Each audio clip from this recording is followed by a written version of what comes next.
It was just a matter of time before I was found out.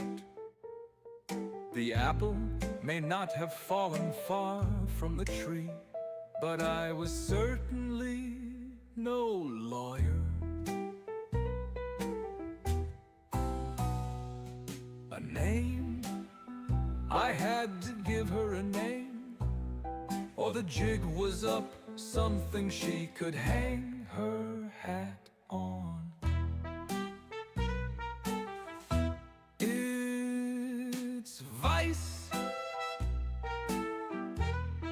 Vice, baby.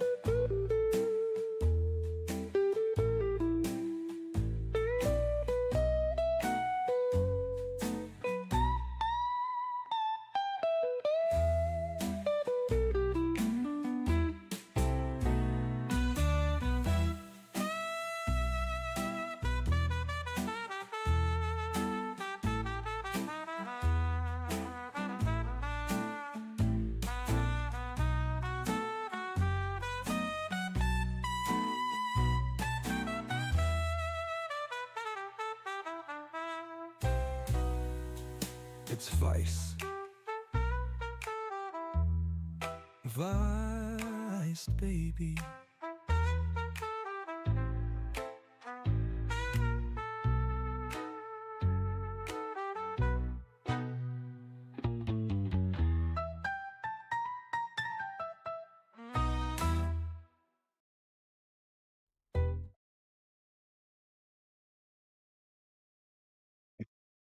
Morning, good evening, good afternoon, wherever you are. Welcome to this beautiful Friday, Jesus Christ, Thursday morning. Not Friday, that's tomorrow. Ah, hope you guys are having a good morning so far. It is currently 9:03 a.m. in good old Utah, with a beautiful 41 degrees Fahrenheit outside. Little on the chillier side still, but what can I do? We got been there, done that. Let's go. How are you doing? Amy Evans. But haven't you been there and done that? You'd already went then. Oh yeah. Well, I guess Ben will have to leave the stream now. How are you doing, Amy? Swan Lake Lady. Hello, hello. Mary Jane. Good morning. Sweet Fly. Good morning, Connor and friends. Good morning to you. Been done that. Vice baby, great news. It says my crochet kit should be delivered today. Probably. Probably. Not it will. It probably will. David Nelson, how are ya? Granny Smith, good morning. Aaron, how are you doing? And Tammy, good morning. Hope you had a good little nap. Oh my gosh, I thought it was Jeff resurrected. It is. It is I. Connor, you're awake. Yep, I am. Hi, hi. Friday Eve. Yep, there you go. Hello, Island. How are you doing, sis? Hope you're having a good one so far. By the way, thanks for the nice words about my earrings. Oh, no problem. Amy, frickin', of course. Frickin' talent McTalentson. And talents everywhere. Marloka, good morning. Alan, how are you doing, good sir? Tamara, good morning to you. My chat's frickin' out. Hello, Angela. It's Friday, 3 a.m. Well, it's still Thursday here, 9:05 a.m. What's happening? No, get on my screen. AJ, good morning. La la la la. La la la la la. Uncle Bug. Hello. Made it just in time. So, today is the dreadful day where I attempt to um, crochet. Again, this is going to be my second attempt on crocheting. Will it go well? Probably not. But hey, I have nothing else to do except for stare at the screen watching with you guys. Which I could do that, but hey, what's the fun in it? So,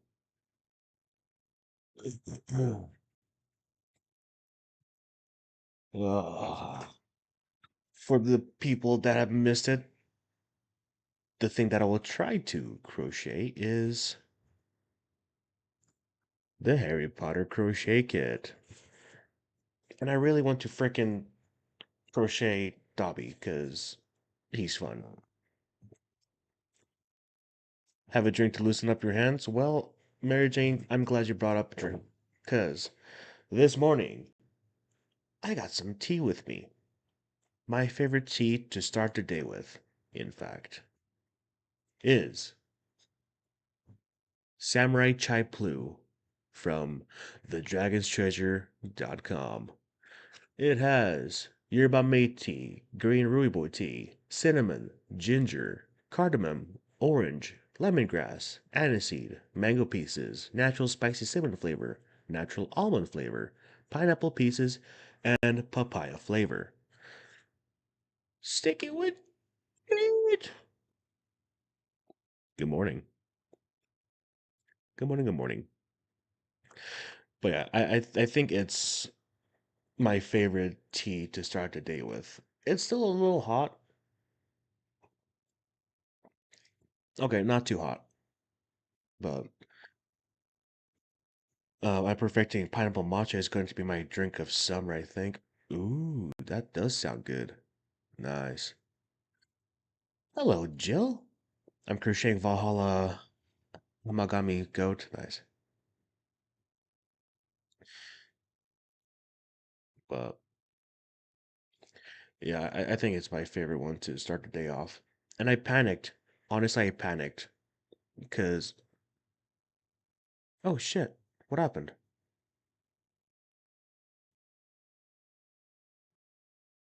There.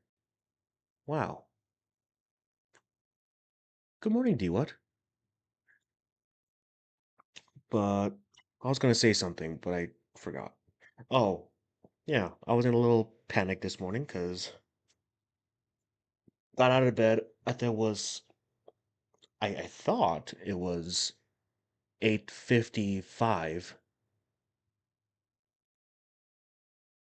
I thought it was 8:55 when I woke up. So I freaking threw the tea in the kettle, set up my stream and everything, and I checked the time again. I'm like, okay, I got 3 minutes left. Let me grab my hat. Let me get the crochet kit ready. All that. And I checked the time again. I'm like, oh, it's 8:47, not 8:57. So I got to breathe in, breathe out, wax on, wax off. So there you go.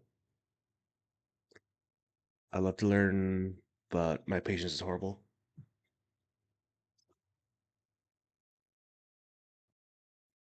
Well, what's horrible is my freaking allergies that punched me in the face today. So I will sound very congested. Life is great.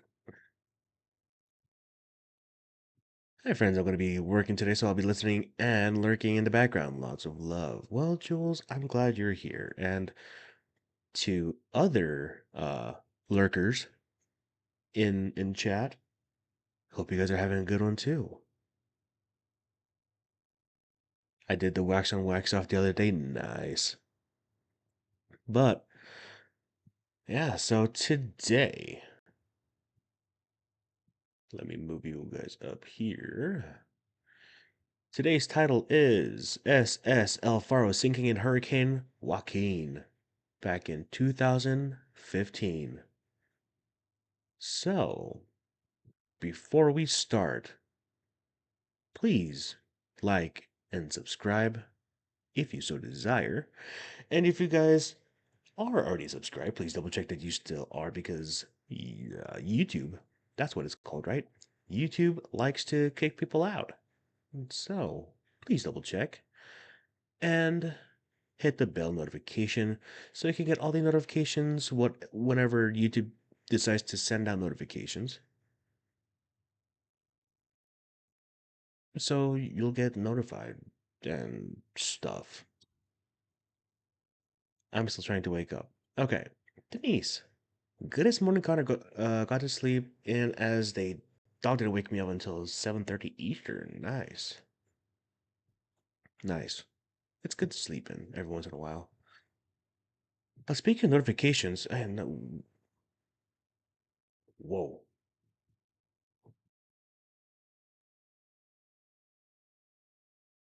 Okay. Uh what happened to Mo? Like Mo in the deep end? I just stopped getting notifications from her, or is she not uploading videos anymore? I just noticed that. Let's see. Anyone know what happened to Mo? Mo in the deep end.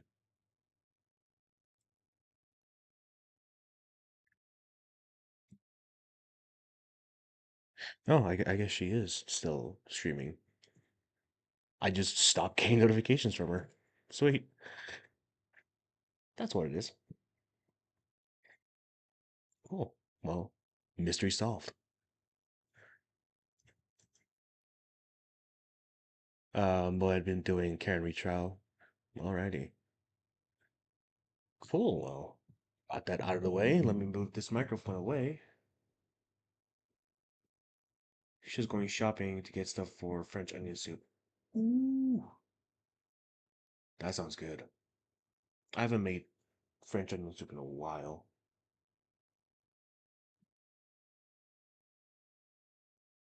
Okay. Well, I was gonna say something, but I forgot. Oh well. Um, yeah, I lost all of my train of thoughts, so I guess we'll just start the show.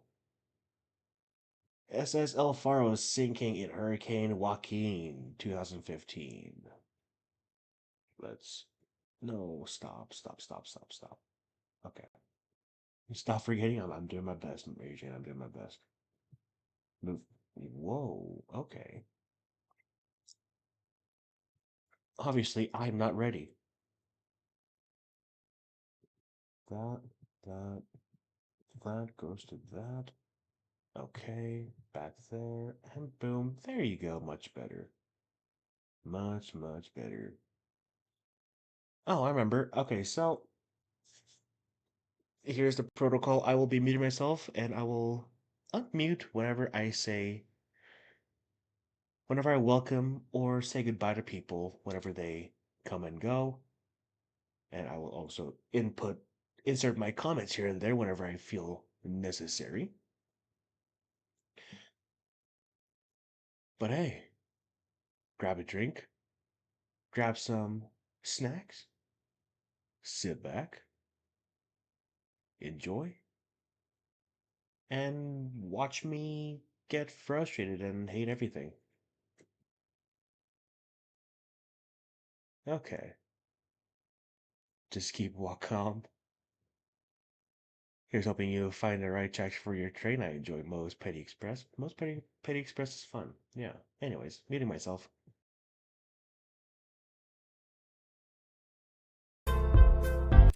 I'm having my Korean panic attack. Hey, good morning, good afternoon, good evening, good night. It's me, Legal Vices. Here we are in Korea.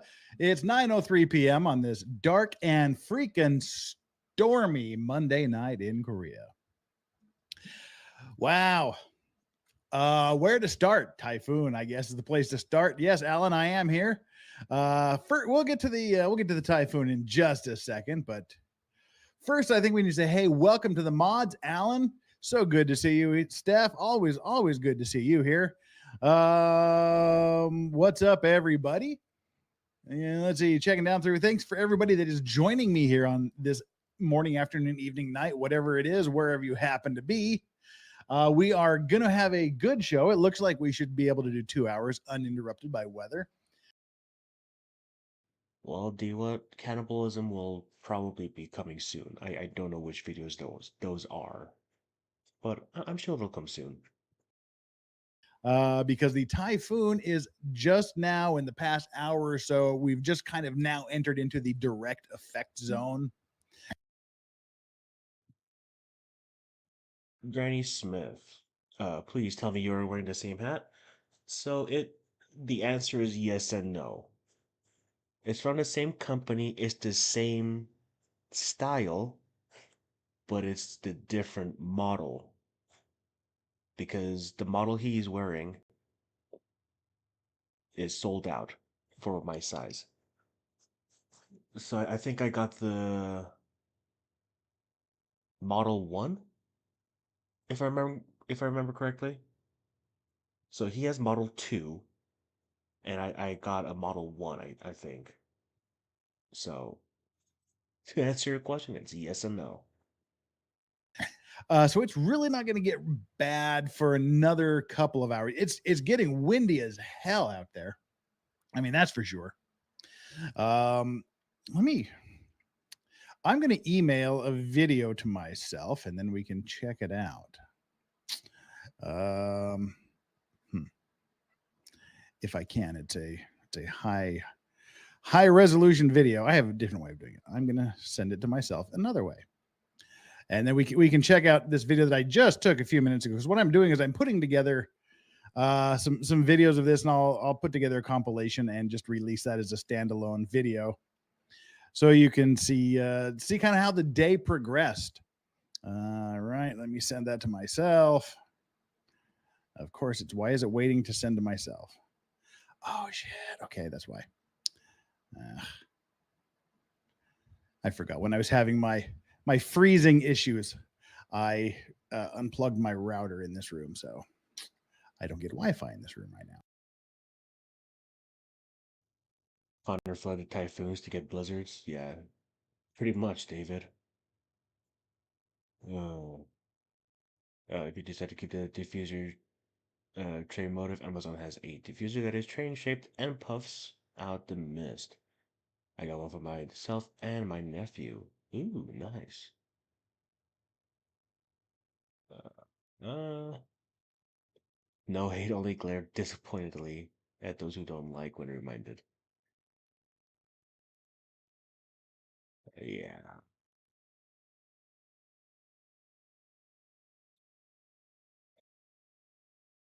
Are you really gonna buy that train diffuser, Mary Jane? By the way, two different Allens. Yeah, there's a lot of Allens. All righty, we're doing this now. Okay, good. Send my 83 megabyte video to myself. Typhoon Hinnam-nor is here finally in Korea. It slowed down a lot. It was supposed to be here on Saturday night into Sunday. Now it's Monday going into Tuesday. It just slowed down. And when typhoons slow down, they tend to pick up strength. And then they just they pick up speed and strength as they move northward. And then we're all just doomed when they get here. This is a big typhoon. Typhoon Mamie in 2003 was the largest, it was the strongest typhoon in Korean history. This is equal to, with a possibility of becoming greater than Mamie was. I hope not, because I'm used to a lot of natural stuff, but that was Typhoon Mamie in 2003 was literally the first and only time in my life where I have been legit afraid of a weather event. So yeah, I'm as prepared as I can be. I can't see it here, but I have these huge two giant plate glass windows, and then my living room plate glass window is just it's freaking enormous. Uh, and so I have these padded aluminum struts that I brace my windows with, because when the typhoons come, the windows will literally just bow in and out like this, and that's what breaks them eventually. Is they just get so much stress from breathing that, depending on the winds, they'll literally breathe in and then they just shatter. So I have each window has two of these padded aluminum struts, so that the windows can't. Well, they can move out, they can get drawn out, but they can't slam farther in. So they've served me well up to this point. The last strong typhoon that came through here was 3 years ago, and that one had me worried. This is a lot bigger than that, so I've done everything I can. Now it's just sit down and write it out. So what I'm going to do is I'm going to take as much video as I can, and we'll put it all together so you can see what's happening. But just kind of give you a general outlook on what the typhoon is doing at the moment. Let me introduce you to my friend here, Typhoon Hinamnor. Typhoon Hinamnor is all right, we need to do this in order here. Boop, boop, boop. Why do I have so many windows open? My life would be simpler if I didn't. All right, let's do. What do you? All right. Sorry about all this. Done there. All right. Most of the information we get here comes from it's the military Joint Typhoon Warning Center. And this is them. Looking on the small map here, how much bigger? No, weirdly, if we make it bigger, it actually gets smaller. Weird. Yeah, here we are. This is the typhoon right here. But if we look at it with the infrared satellite imagery,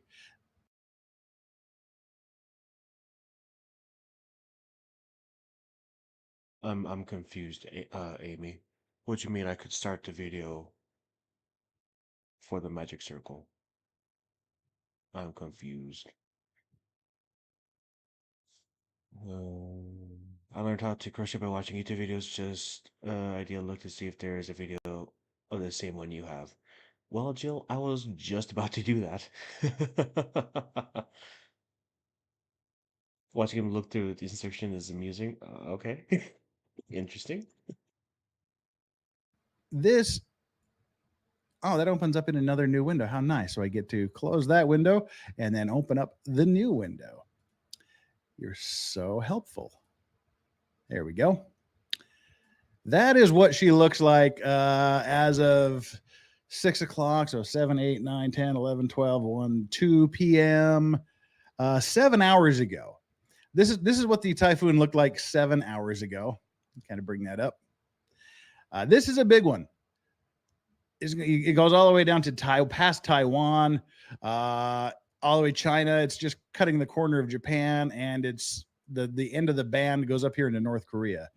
My house is like right here, where it's just like right here on this tiny little space. And the track, if you look at the track of the typhoon, I mean, this is a big typhoon. Let's drop that out. Bring up the warning graphic. This is the official warning graphic for the typhoon. Boom. All right. Let's make it bigger. This is what time was this? This was they update this every 3 hours. So this was latest about 3 hours ago, I guess. No, this was the same. This was about 7 hours ago. How can this be a 3-hour warning that was done 7 hours ago? Anyway, as we can see, looking at this, there's Japan. Japan is just on the edge of the effect. But as we can see here, not so much for Korea. This is the path. This is where it was 7 hours ago. Right now, it's sitting about here, just south of Jeju Island. And you can see Busan here where I am. The main eye of this typhoon is going to go about 24 nautical miles to the west, which is just about the other side of the city. I'm on the far east side of the city, and the main line of the typhoon is going to go just over the western side of the city. So basically, we're screwed. If you look at the wind temperature, the wind speed at that time, this where it is. Which one is the one that puts it right over Busan? Okay, there we go. Follow that black line out. 95 knots. 95 knots is. Yeah, Typhoon, whatever. I found a video tutorial about how to make Dobby. Oh, I'm so freaking excited now. Is about 177 kilometers an hour, or about 106, 107 miles an hour. This is a big, fast typhoon. The main body of the typhoon is about 400 kilometers. It's a big beast, and it's coming, and there's not a damn thing I can do about it. Just sit here and enjoy the ride and keep y'all posted with how it's going. So that's the update. That's the update of the typhoon, how we're sitting and how we're going. Now that we're all up to date, we can kind of get back to business as usual. Again, welcome to the mods. Welcome to everybody that's here. Today, we're going to be talking about a ship that went down in a typhoon, because why the hell not? And it's a recent story from 2015. So it's still a new deal.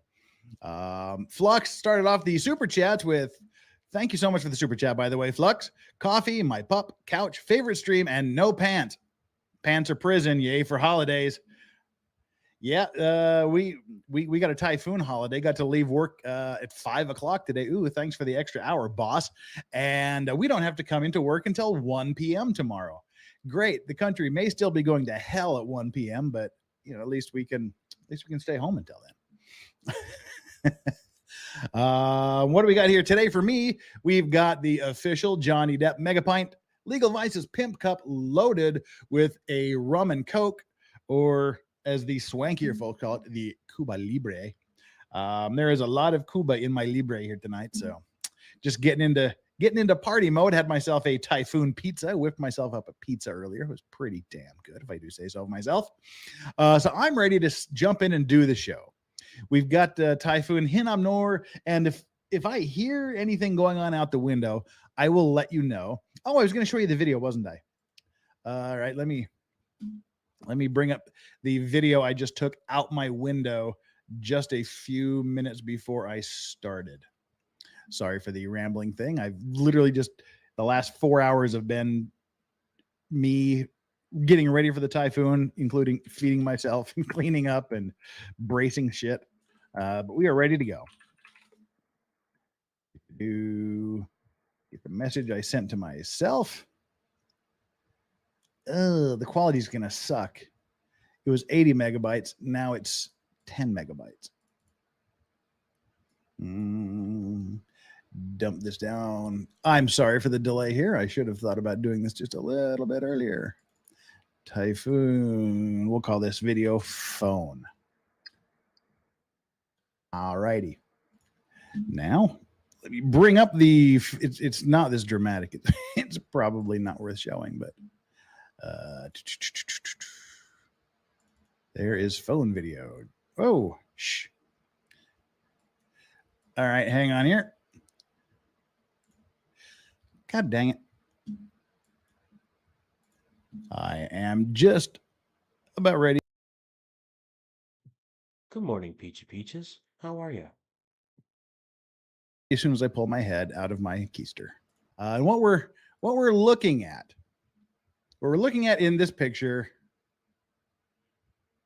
I got people saying they're happy I survived. I haven't survived yet. I'm okay. Haven't survived much yet. It's just starting. But this here is a river. The river goes from on the other side of this bridge. The bridge runs right down the middle of the river. So it goes over to here. And this right here is where the cursor is in the bottom right corner, is the edge of the river in front of my house. And right here, about 200 yards, about 200 meters down the road is the beginning of the ocean. So I live right on the corner of the ocean and the river, and the bridge curves down the river and then goes around the bay. So what we're looking at in this picture here is waves. And again, this is just now hitting Korea officially. We've just now, about 1 hour ago, entered into the official direct effect zone of the typhoon. And already, with the winds not being that strong, and they're not being really, it's not raining right now. It's going to start anytime now. But you can see that just the waves are flowing upstream. You could go surfing up the river backwards. This is the video from my window. Wait, I'm not sure. Did I share the audio? I think I shared the audio. No, I didn't. So that's cool. Good thing I checked. Here is the audio. So you can see the waves cresting backwards up the river.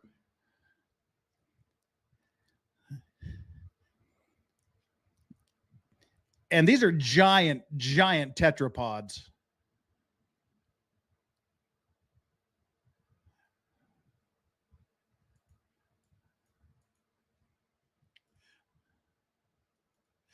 So this is the very, very beginning of the typhoon. Yeah, and remember, this is going upstream. This is going backwards. The river naturally flows this direction.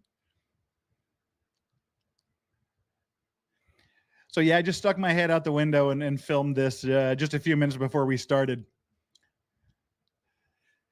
And this is nothing. We'll see what we get pictures of later. But yeah, this is a boardwalk here. This is pretty much going to be destroyed.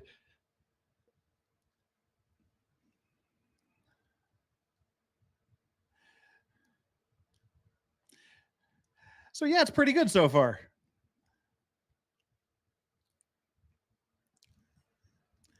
All right, there's all the excitement from outside my window just about 3 minutes before I went on air.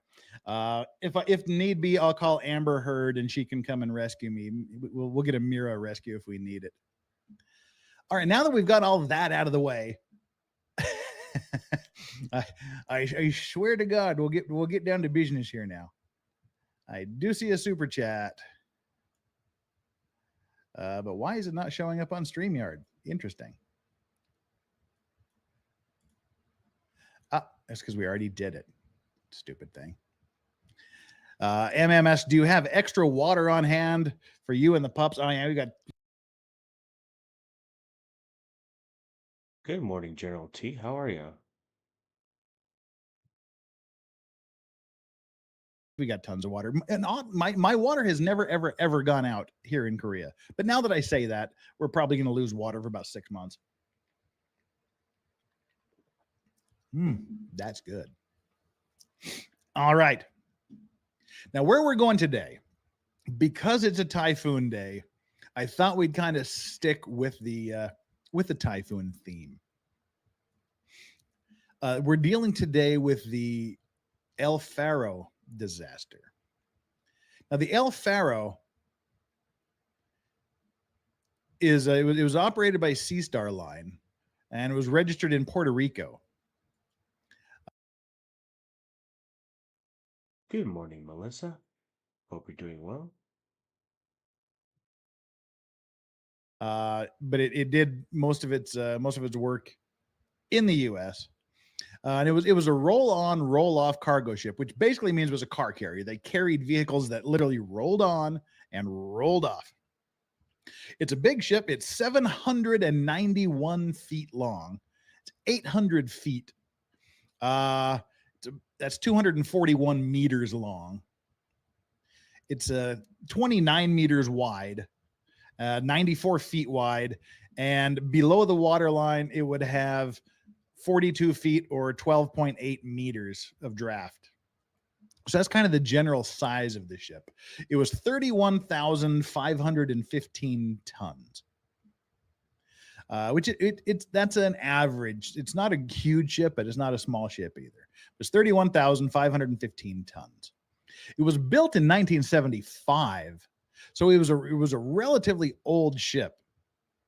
So I mean, it was what 25, 35, 40 years old when it died. I mean, that's an old ship.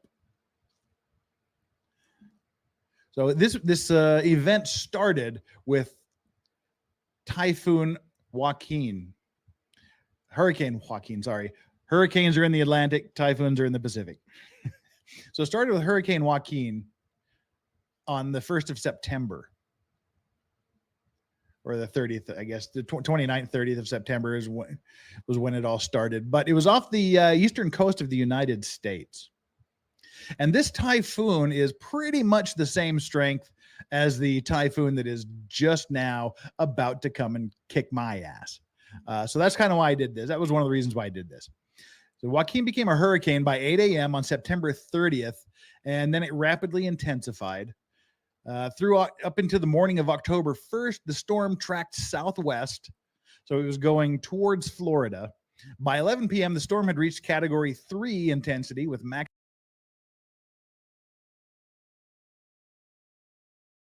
Well, do you want? This is why I do some of these things to make it at least a little bit more easier for you guys to handle the situation. Maximum sustained winds of 100 knots, which is exactly where the typhoon here is now, that's coming right down my throat. 10 hours after departing from Jacksonville, the Arifero had deviated from her charted course. Less than 20 hours later, around 7:30 a.m. on October 1st, the Coast Guard received a satellite notification that the vessel had lost propulsion. It was taking on water, though flooding was contained at the time of the message. And then it was gone. And that's what we're going to talk about today. We're going to go back to the old videos from Brick Immortar. It's copied down in the link. So if you want to watch the video without all of my incessant break-ins and talking, you can go down below, click the link, and watch the original video later, of course. But go check out Brick Immortar. He does all of these major maritime and structural disaster videos, and I'm desperately going to try to get him on for either the next Maritime Monday or the one following that. I really want to bring him on here as a guest while we do one of these so that he can talk through it as well. I think that would be really, really awesome to do. So as soon as I finish today, I'm gonna send an email, and that's gonna be the start of my desperate attempt to get him here. We'll just have to see how that works out. So let's bring up the video. Where do we go? Niaz asked if I've seen the new video yet. He just uploaded one the other day, which yeah, I'm familiar with that case, so I haven't watched the video yet. It was yesterday he uploaded it, so that's I actually want to go through that. I just realized I don't have anything to mark my first stitch with.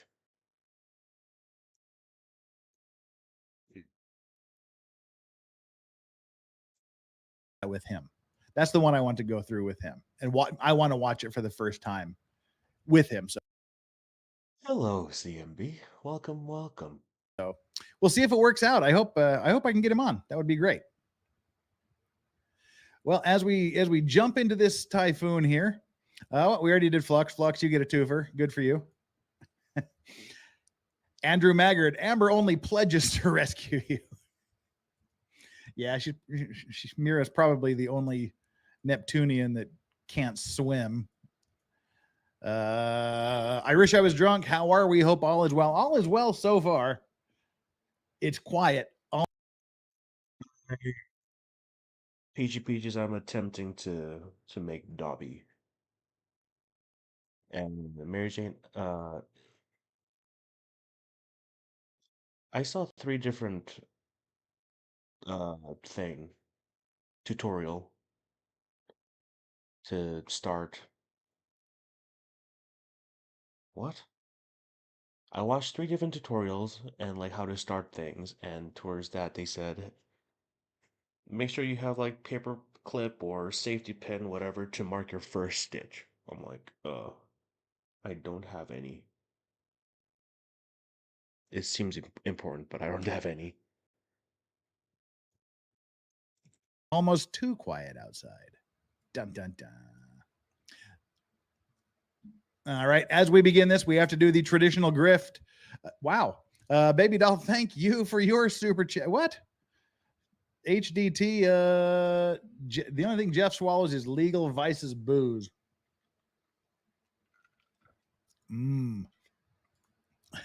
Baby doll, thank you so much for the super chat. My family survived Cyclone Tracy back in 74, home totaled, winds at 217 kilometers an hour, 134 mph, with 71 dead. Makes for great family stories if you survive, though. Now, I'll tell you, I've never been in a tornado, and tornadoes, just watching them scare the shit out of me. Because hurricanes and typhoons, you can predict the course and you know the speed. Tornadoes are just so random. I mean, they can destroy your neighbor's house and leave yours perfectly okay. Frankly, tornadoes freak me out, just the concept of tornadoes. That sucks. Here we are. And as we talked about with the Costa Concordia and the previous oil platform. Okay, me destroying my Lego set was complete accident. It was accident. I didn't do it on purpose. Why would I go through 380 some odd 300 and whatever, how many steps, and just destroy it? No, I would never do that on purpose. Sally Biskov, you can use a hairpin. If I can find a hairpin. They don't have stitch markers in the kit? Nope. They do not. Yeah, they do not.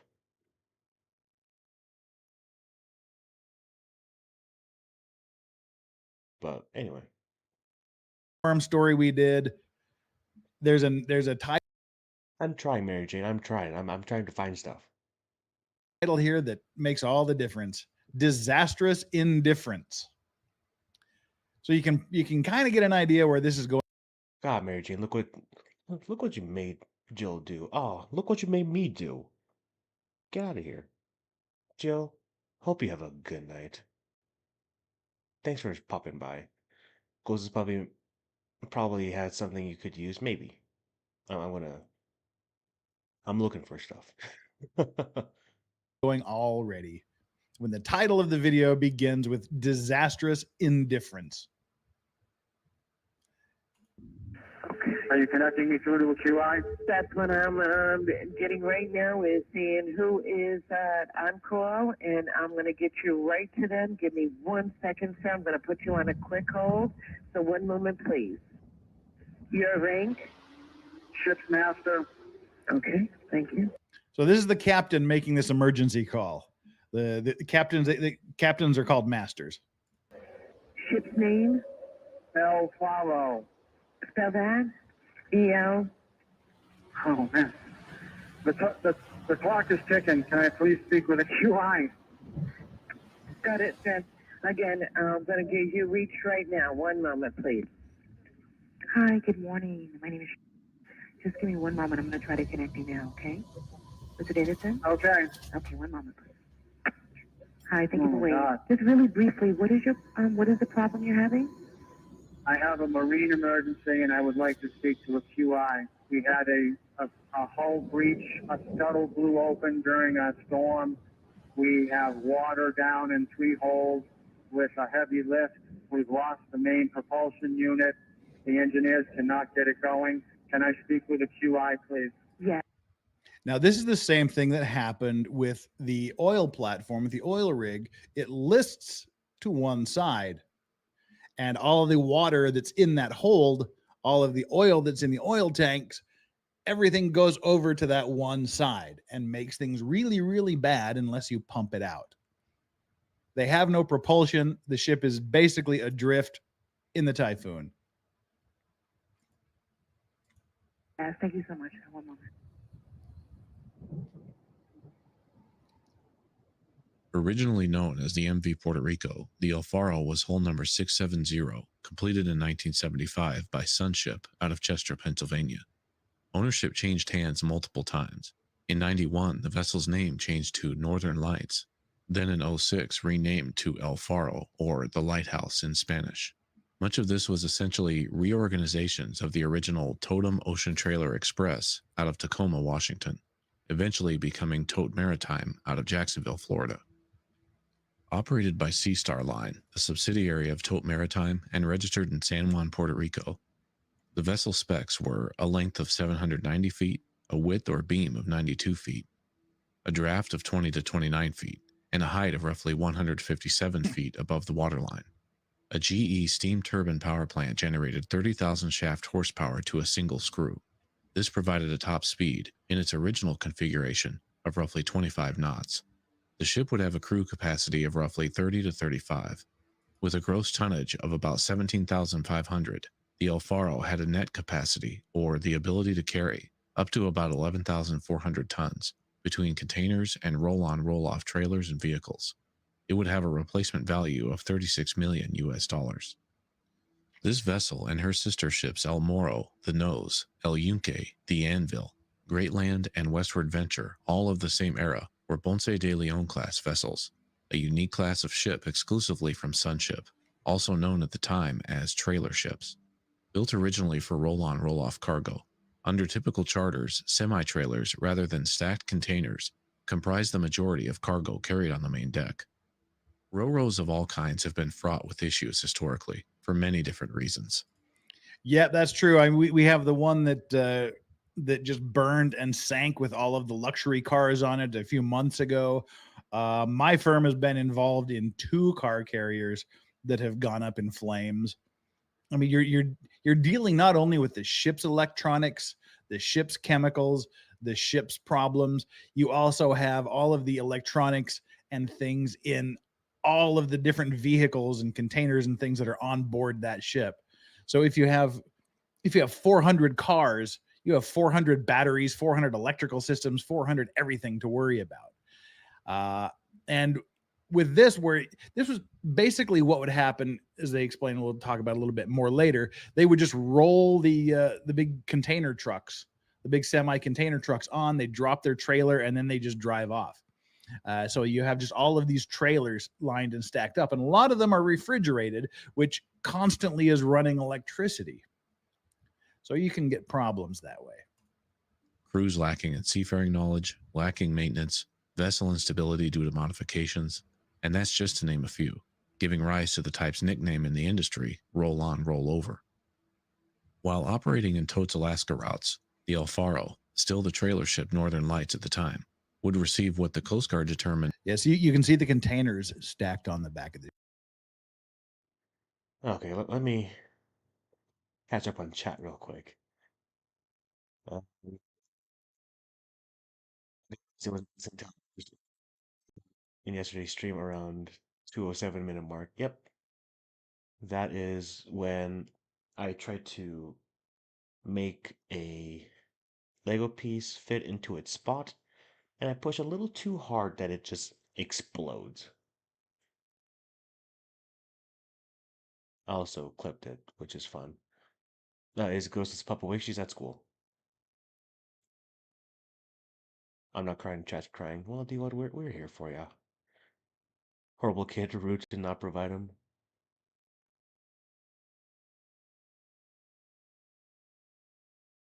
Good morning, Connor and Chad. What are you crocheting, Connor? I am making Dobby from Harry Potter. And hello, Heather May. Hope you're doing good.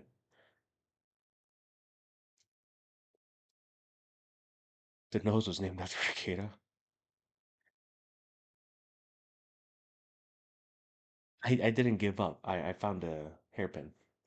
A hairpin? This is not a hairpin. A paper clip. Wow. Um, how is Dobby? Is he alive? He's getting there. Okay. Back to the video. The ship here, well, on the entire deck. They just line them up, then they drive off, and they have them down here in the holds as well. It was a major conversion in 1992. Atlantic Marine Shipyard in Mobile, Alabama, by the owner's request, would install a large mid-body insert that allowed more cargo on Deck 2 and a raised platform atop the main deck, referred to by the NTSB and Coast Guard as a spar deck, creating an additional ramped level allowing more trailers to be carried. This required an offset of 1,830 tons of additional semi-permanent or fixed ballast in the form of iron ore filling 2 bottom tanks. The vessel would run totes Alaskan routes in this configuration until roughly 06. You're always, in my opinion, maybe some of you engineers in the audience that are watching now have a different opinion, but you're always, in my opinion, messing with fire. You're playing with fire when you start screwing with the original configuration of a ship. And a lot of accidents start out when you have a smaller vessel and you want to make it a bigger vessel. So you have to add on the superstructure. And like they just said, you have to add additional steel at the bottom of the vessel. So not only does it weigh more on top, it weighs more on the bottom. And that can do funky things with not only the balance and ballast of the vessel, but also with the welds and things. I mean, if the welds are bad, or if there's leaks or cracks, or if things, the two different steels that you're welding together are different qualities, you can have problems. It always freaks me out when they start adding on to ships and increasing the original size and capacity.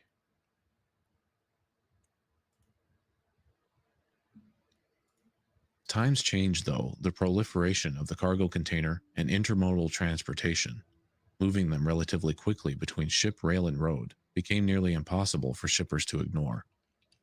The monetary benefits and in some ways necessity, at least if you want to keep up with the market, the pressure to haul as many as possible, it's become a global phenomenon.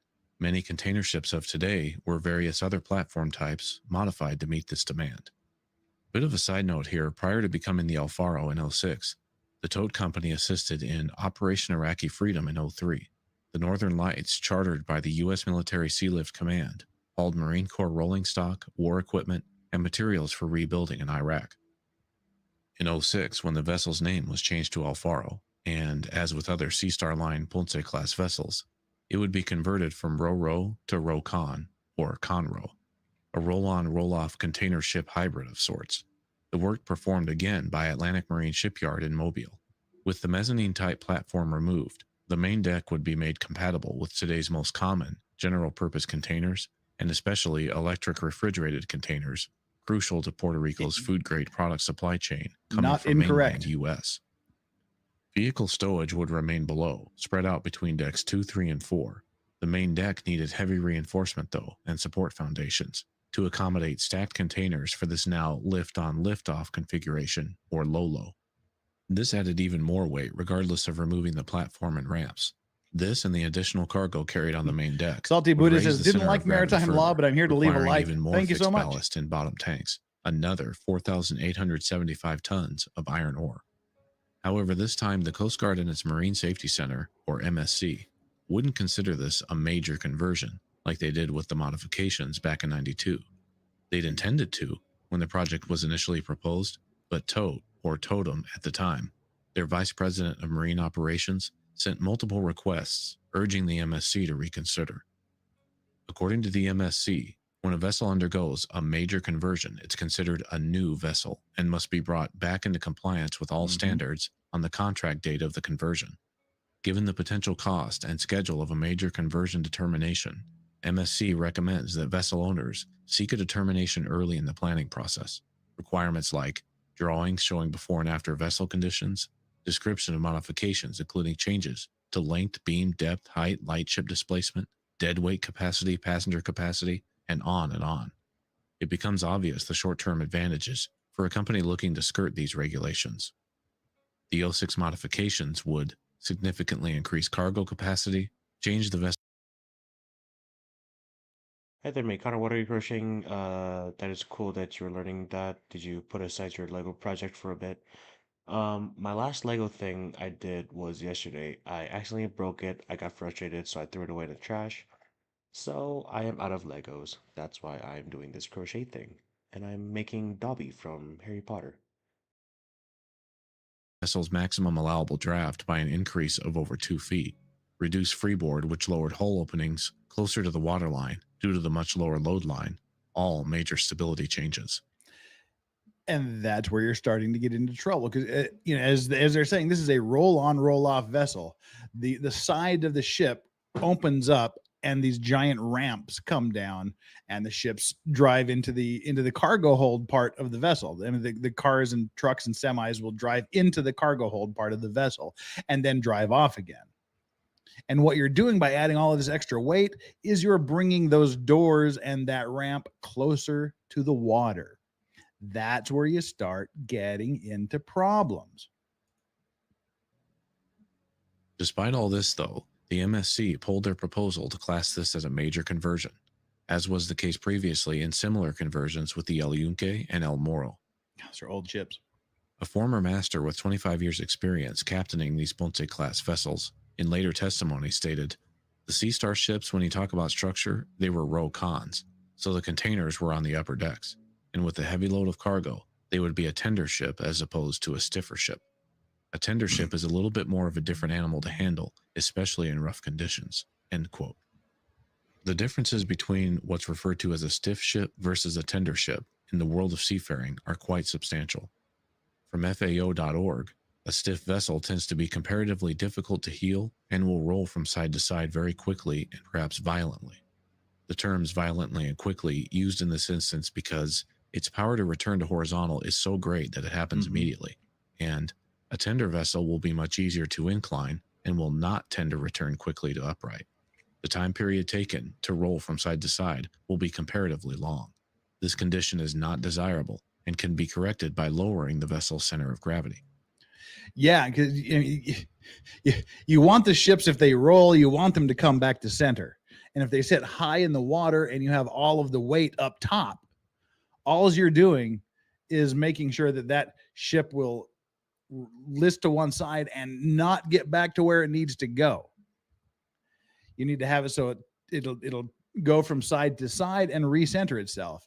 And of course, the way to do that is just like anything, make it more stable by getting the center of gravity closer to the ground, or in this case, increase the draft and get the ship to sink a little bit. Well, what did they do? How did they solve this problem? The master would go on to say, "What I observed with the ship was a very slow return. You could feel the ship list, lean over, even as she rolled from a rudder command alone, let alone rolling with a heavy swell. And because it was slow to right itself, you could feel the ship respond with more difficulty. And there's always..." Can you imagine that? You feel this gigantic shift in the vessel as it lists to one side, and then it doesn't come back, only very, very slowly. That's like that feeling you get, when you lean back on your chair and you lean back a little bit too far, and at the last second you catch yourself. It's kind of like that feeling all the time on a ship every time it hits a wave. Ugh. Always a concern that she's not going to ride herself adequately for other conditions. End quote. According to the NTSB's contact at Tote Maritime, though, the El Faro was laid up soon after the 06 renaming and modifications anyhow. The vessel sitting mostly dormant from 08 through 2014, only re-entering service briefly for a Philadelphia route in 2010, a route Tote Maritime soon eliminated, sending the El Faro back into mothball status. Being laid up, of course, has a meaning that's easy to understand. Laid up vessels are those not underway, mothballed for long durations, not in use, idle at port for extended periods, and so on, basically in storage. While this is... Yeah, that's a bad thing, because if something isn't constantly used and constantly maintained, it gets out of prime condition. It's just like anything. If you have an electronic device, no matter what it is, especially if you have a mechanical device and you just leave it in a drawer for, what was it? This ship was mothballed up for 6 years. If you just leave some, take a walk. So Amy, I did start with the slip knot, but the loop wasn't big enough, so I just decided to start from the beginning. Watch, take something and stick it in a drawer for 6 years, and then pick it up and see how well it works. They require a lot of maintenance, even while they're mothballed. And we got a super chat here from Andrew Maggard. For real though, stay safe and wishing the best. Me too. It looks like the situation is still normal outside. Great there. And we have a gift. Xcomer Triple Z has gifted 5 Legal Vices memberships. Get them while you can. Thank you so much for that. That is so deeply appreciated, Xcomer. So just check to see if you're one of the lucky 5 recipients. So Alan Tempest thanks him for the 5 free gifts. So let's see who the lucky people are. Good luck with that. That is so nice of you. Thank you so much for the super chat. Now let's find out what happened to the ship while it was mothballed for essentially 6 years. This is a simple definition. The process of laying up vessels of this size properly is actually much more complex, and every vessel's owner and operator may handle it differently. Properly. Some responsibly, some not so much. Yeah. Something that will play a crucial role later. Mm-hmm. The El Faro was brought back into service in May of 2014 to relieve the outgoing El Moro and run Tote's weekly round trip between Jacksonville and San Juan, alongside El Yunque, still assigned to the route. Rarely do these incidents stem from a single error gone wrong or boil all the way down to a single party entirely to blame. The El Faro tragedy was a prime example of such a long chain of failures. I mean, this is something that I know those of you that watched the oil rig disaster with me were always commenting on all of the mistakes that were made. That makes this one, I mean, this accident makes that one look like child's play. The shit that went down in this is absolutely horrific. Most of it, if not all, is completely avoidable by just doing the right thing. Late summer of 2015, Tote was 2 years into a corporate reorganization yet again. Sea Star Line was planned to eventually be absorbed and become part of Tote proper, but in the meantime, the main focus of leadership in these groups was on the up-and-coming world-first liquid natural gas or LNG-powered Marlin-class container ships, Isla Bella or Beautiful Island, and Perla del Caribe or Caribbean Pearl. The Ponce-class fleet would take a back seat to these new flagships of sorts, with Tote reassigning office and engineering personnel from management of the old ships to focus on the Marlin-class fleet.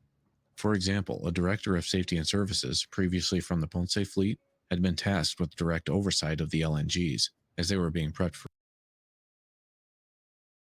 Slipknot is from Iowa, and it's also one of their album titles. for use. All of this left critical shortages in the onshore workforce managing the Ponce vessels and still bustling Jacksonville to San Juan operations in general. In command of the El Faro at this time in 2015. Introducing our first major problem of the day. The ship's master, Captain Michael Davidson. Yeah, as Rose Tide Roll mentions, yeah, this is all right around the Bermuda Triangle. 15. The ship's master, Captain Michael Davidson, 53 years old, was a man of commanding presence, but not much interest in the minute details of ship operations. And that's where you die. They say the devil's in the details, and that's more especially true for these big ships. You'd think the bigger the ship, the less you have to worry about, but it's pretty much the opposite. The big shit takes care of itself. It's the little things you've got to take care of. It's the minute details you've got to focus on. The big stuff is all going to be taken care of. That's what the new technology, that's what that's what happened. But it's when you ignore that one little red light, when you don't know what that one switch does, like we saw with the oil platform, where the master didn't have any idea how to run the ballasting pumps and started pumping fucking water in instead of pumping water out. The devil's in the details. Holy crap, Xcomer. Xcomer just donated 50 memberships. Holy crap. Thank you so much. How many people do we have here right now? 217. So that's essentially 1 in 4 of you gets a surprise membership. Jeez. Thanks, Xcomer. Make sure you have the receive gifts tab on your settings marked so you can take advantage of this free stuff, of these gifts. I mean, Xcomer, that is like way above and beyond like anything that anybody should expect. Thank you so much. Cheers to you, man. Deeply appreciated. Someone asked, how do you get them? Lisa Ballerini, how do you get them? There's a tab in your settings that is click to receive gifts. They're totally random. You'll get an announcement if you get one, but you have to make sure that the receive gifts little switch is switched on. So you'll check, and if you just want to join join the members, click the join button. There's 3 tiers of memberships here. And they get all the little emojis and things. You get to use all of those, and we'll be getting more soon next week. But I don't want to belabor that point right now. Just thank you so much, Xcomer Triple Z, for the 50 memberships. Wow. According to several colleagues, known by some as a stateroom captain, one that commands from arm's length, so to speak. Davidson and his previous employer of roughly 3 years, Crowley Maritime, parted ways in 2013, the captain stating that he'd resigned, others reporting he'd been fired. Regardless, in a first for the aspiring captain, you can't fire me, I quit. Position of master at Crowley. Yeah, that's this is important, by the way. Much interest in the minute details of ship operations, according to several colleagues. Known by some as a stateroom captain, one that commands from arm's length, so to speak.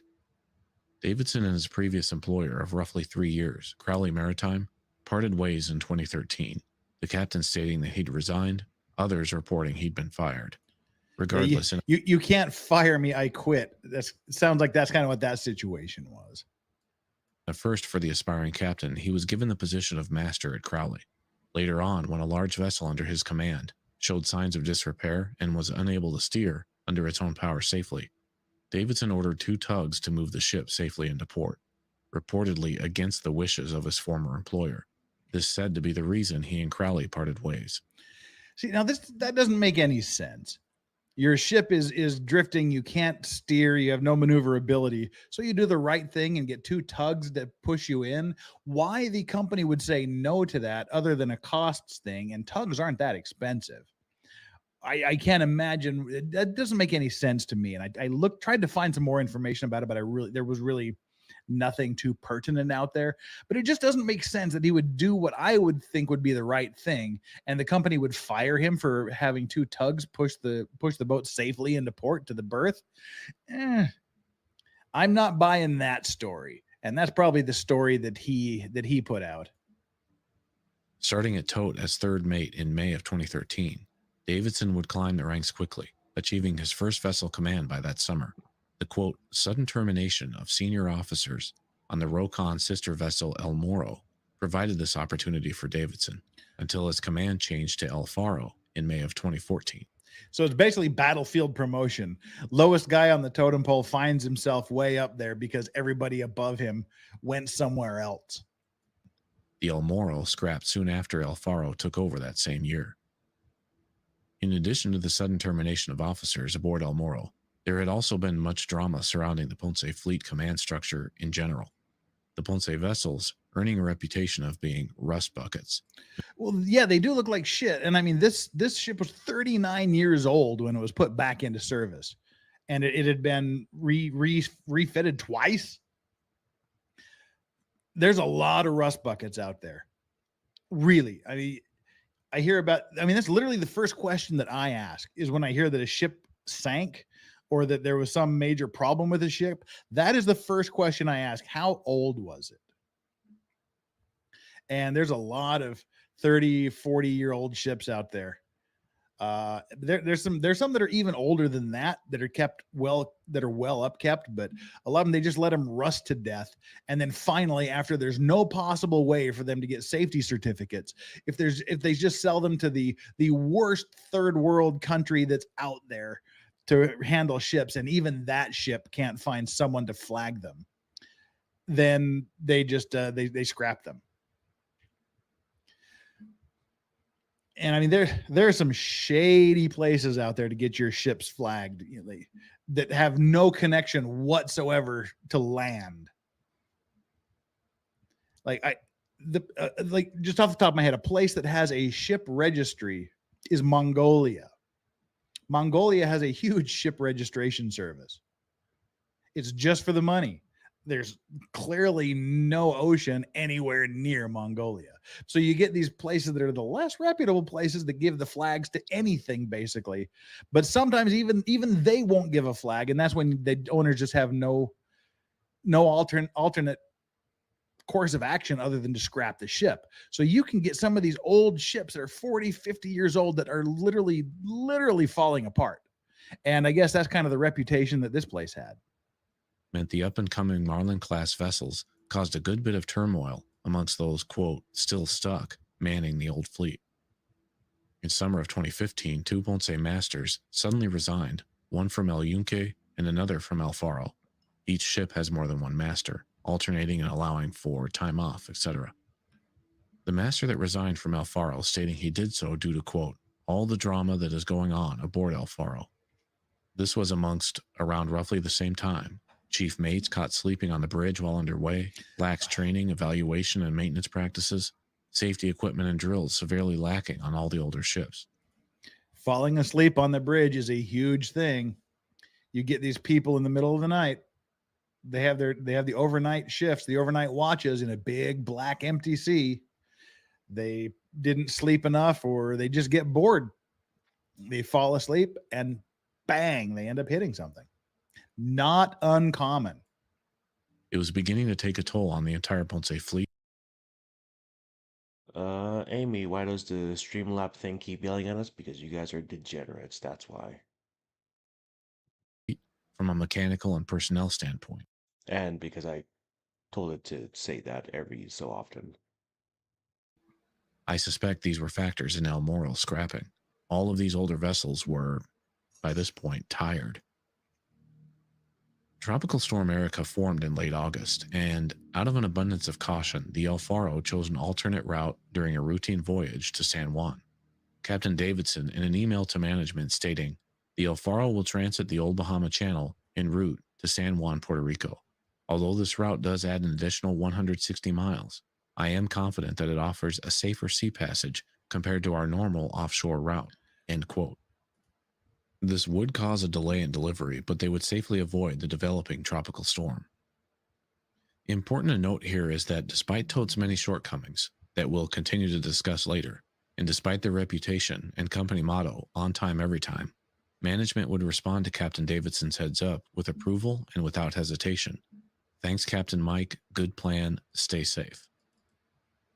Tropical Storm Erica dissipated on September 3rd, and the El Faro delivered without further issue. The 2015 hurricane season, though, wouldn't end there. Monday, September 28th, docked at Blunt Island, Jacksonville, Florida. The El Faro would offload mostly empty containers returning from San Juan and begin taking on a near full load of cargo for the return voyage: containers, vehicles, trailers, and more.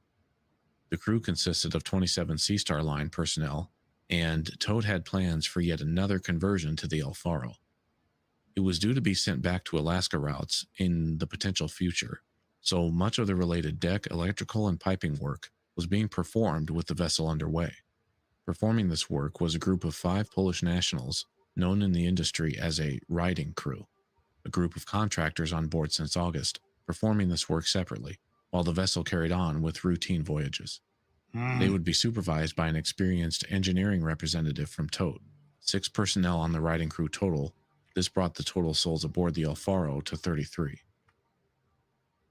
Loading would continue the morning of Tuesday the 29th, and it was around 10 a.m. that an off-duty El Faro second mate texted Captain Davidson, letting him know about the storm forming north of the Bahamas.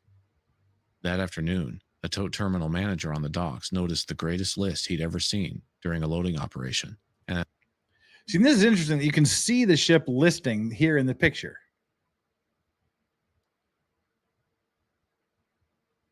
You can see it listing to the right side, to starboard.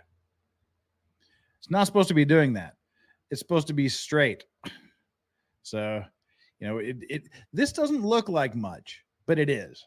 That's a significant list to starboard there. That the El Faro wasn't recovering. So this is about what? It's 4 degrees. It's about 4 degrees, and it's not righting itself. Later determined to have been about 4 degrees once caught, this was corrected immediately with the dock crews adjusting some loaded containers to the port side, correcting the list. At 4:51 p.m., the National Hurricane Center announced the possibility of Tropical Storm Joaquin becoming a hurricane the next day, Wednesday the 30th, followed up by issuing a warning area across 73,000 square nautical miles east of the Bahamas. It's a big boy. When asked by the off-duty second mate at about 6:30 p.m., again via text message, asking, "What's your plan?" the captain simply replied he intended to steam our normal direct route and that Joaquin would remain north of us. When pressed by the same second mate once again in another text message, "We have routes," suggesting options like Mayagana, Crooked Island, and others known to be alternates to avoid storms, including those the vessel can easily duck into mid-voyage if necessary. Although technically responsible for voyage routes, tote second mates still required shipmaster review and approval to put them into. Okay, I don't fucking get this shit. I don't get it. I don't get crocheting. Ah! I've been doing the same 3 fucking steps for since the beginning. Hello, Sean Paul. Good morning. I don't know what Amy's saying. What does she mean? I'm telling you, ignore the video magic circle and just chain 6 and slip stitch the first chain, make a circle. What?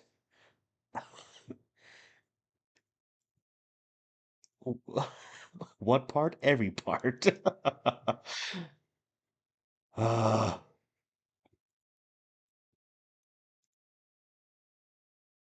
Oh, hello, Soul. Good morning. Didn't see you there. God, I need chapsticks. My lips chapped.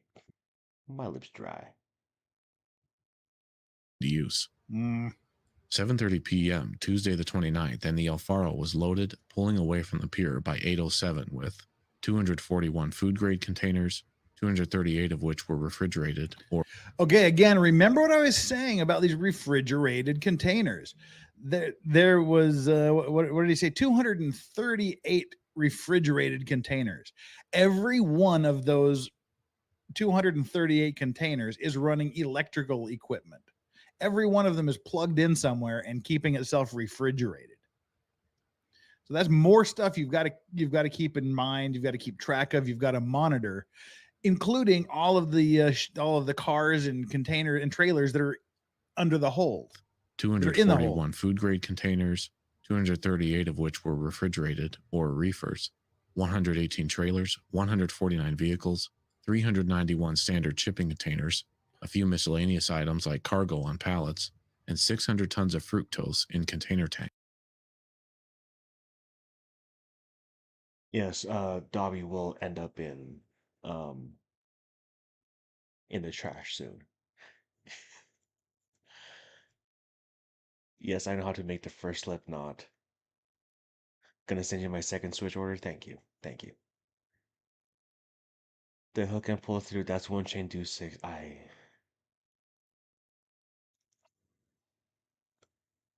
gonna let the video play and I'm gonna find something that will not make me go insane. Tanks or tank containers, 11,046 tons of cargo total on board. By the time they pulled away, the Jacksonville port was under Hurricane Condition 4 per Coast Guard orders. The El Faro regularly made use of pilot services to navigate the St. Johns River ship channel. As they made their way toward open water, the pilot, a seasoned mariner himself, brought up in conversation the storm building in the Atlantic. "We're just going to go out and shoot under it," Captain Davidson responded. The pilot noticed no reactions to this from bridge crew within earshot. Nearing 11 p.m. now, and about an hour after the pilot disembarked, the El Faro fully underway in open water, the government of the Bahamas issued a hurricane watch for the central Bahamas, predicting Joaquin to take a west-southwesterly path. All right, so we've got this this tropical storm developing into a typhoon, and the reason I'm stopping here is we've got 117 members on the channel now, and if you are on a mobile phone, you can't take advantage of the gifts. For some reason, the gifts don't work on a mobile phone. There's about 20 around 20 of the gift memberships that have yet to be fulfilled. So if you're on a phone, get yourself to a computer as quickly as possible, sign on in, and you may be able to take advantage of one of those gift-a-thons here. Still about 20 memberships up for grab if you can find the Okay, so this crochet thing, I think I need to figure out on my own time, and then I can do it on stream, I think. Uh, get X stitch mats, Connor. You just have to follow the pattern with your yarn. Extremely easy. Okay, I'll look it up. Connor's going through trial by fire. I'm going through trial by stress. find the gift notice up there. So thanks again to Xcomer for that ridiculous gift of 50 memberships. There's still a lot up for grabs. Take advantage of it. And while we're stopped here, what's the pre-stream? What's on the pre-stream typhoon pizza? Lots and lots of cheese and pepperoni. Lots of cheese. Drowan, thank you so much for the super sticker. Always appreciated. Thank you very, very much. This is a good point to do our midstream grift here. We currently have 257 concurrent viewers and 191 likes.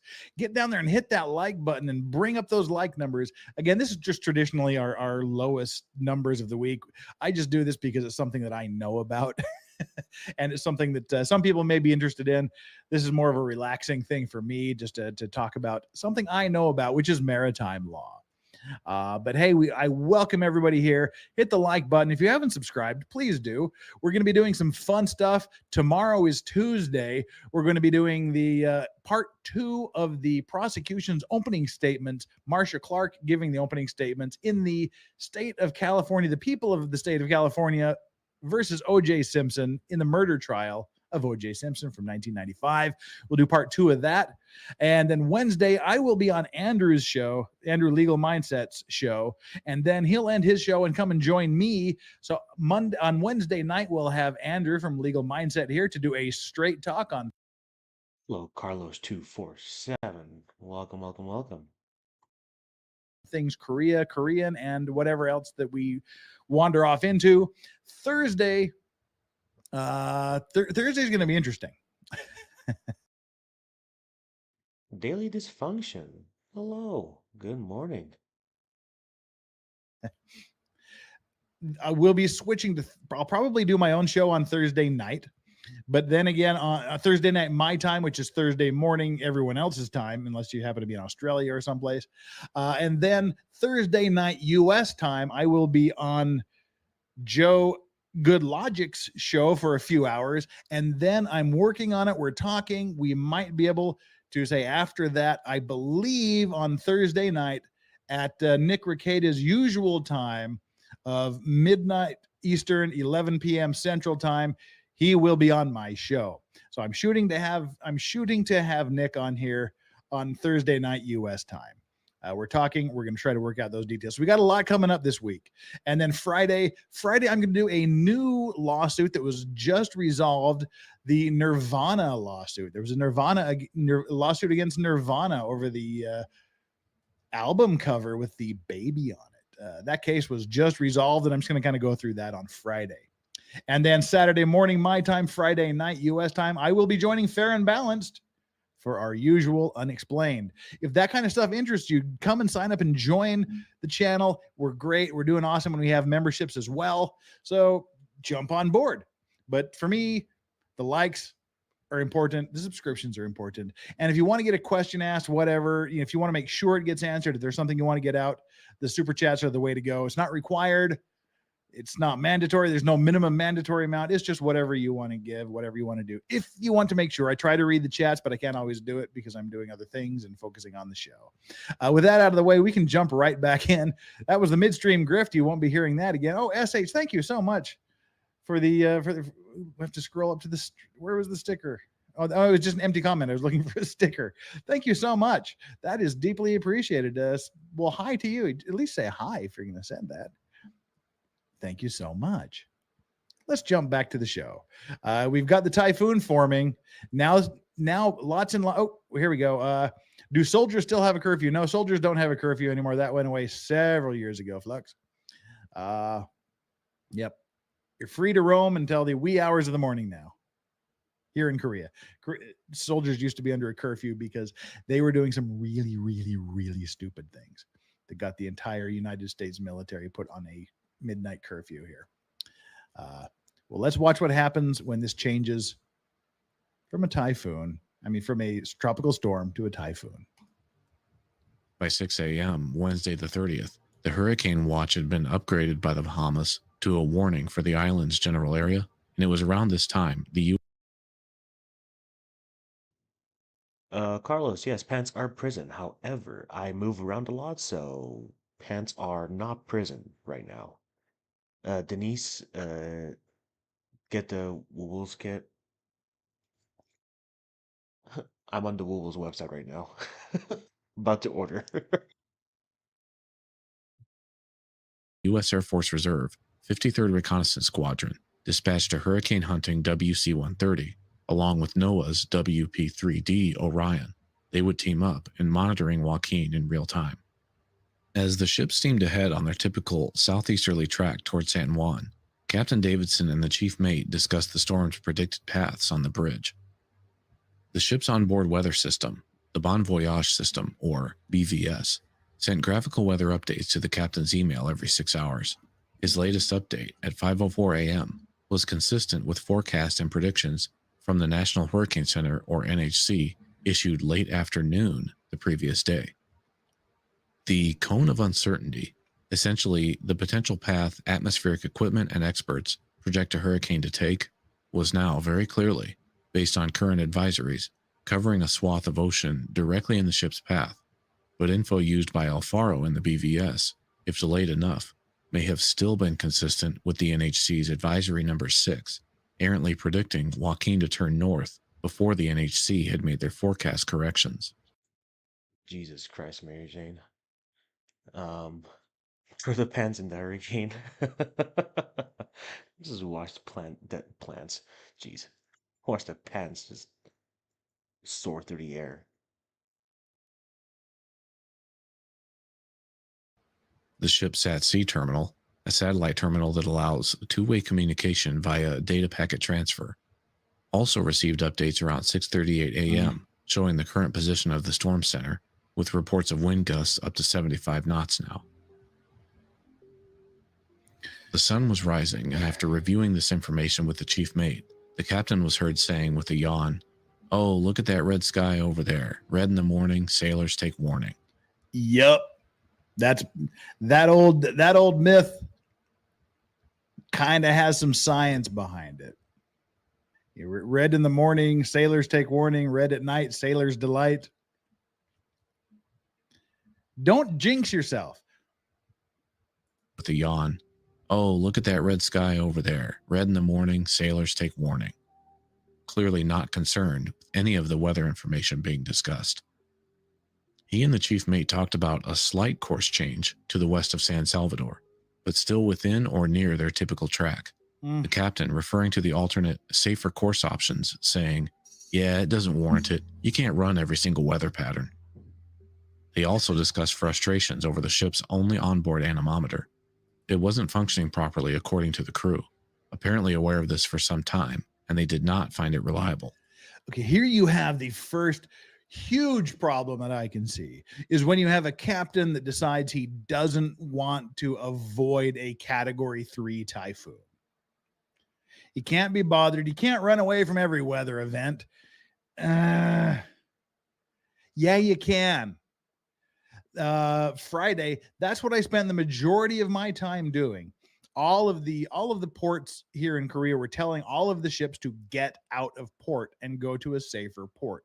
Go out in the middle of the ocean, do whatever you need to do, but get away from the closed ports.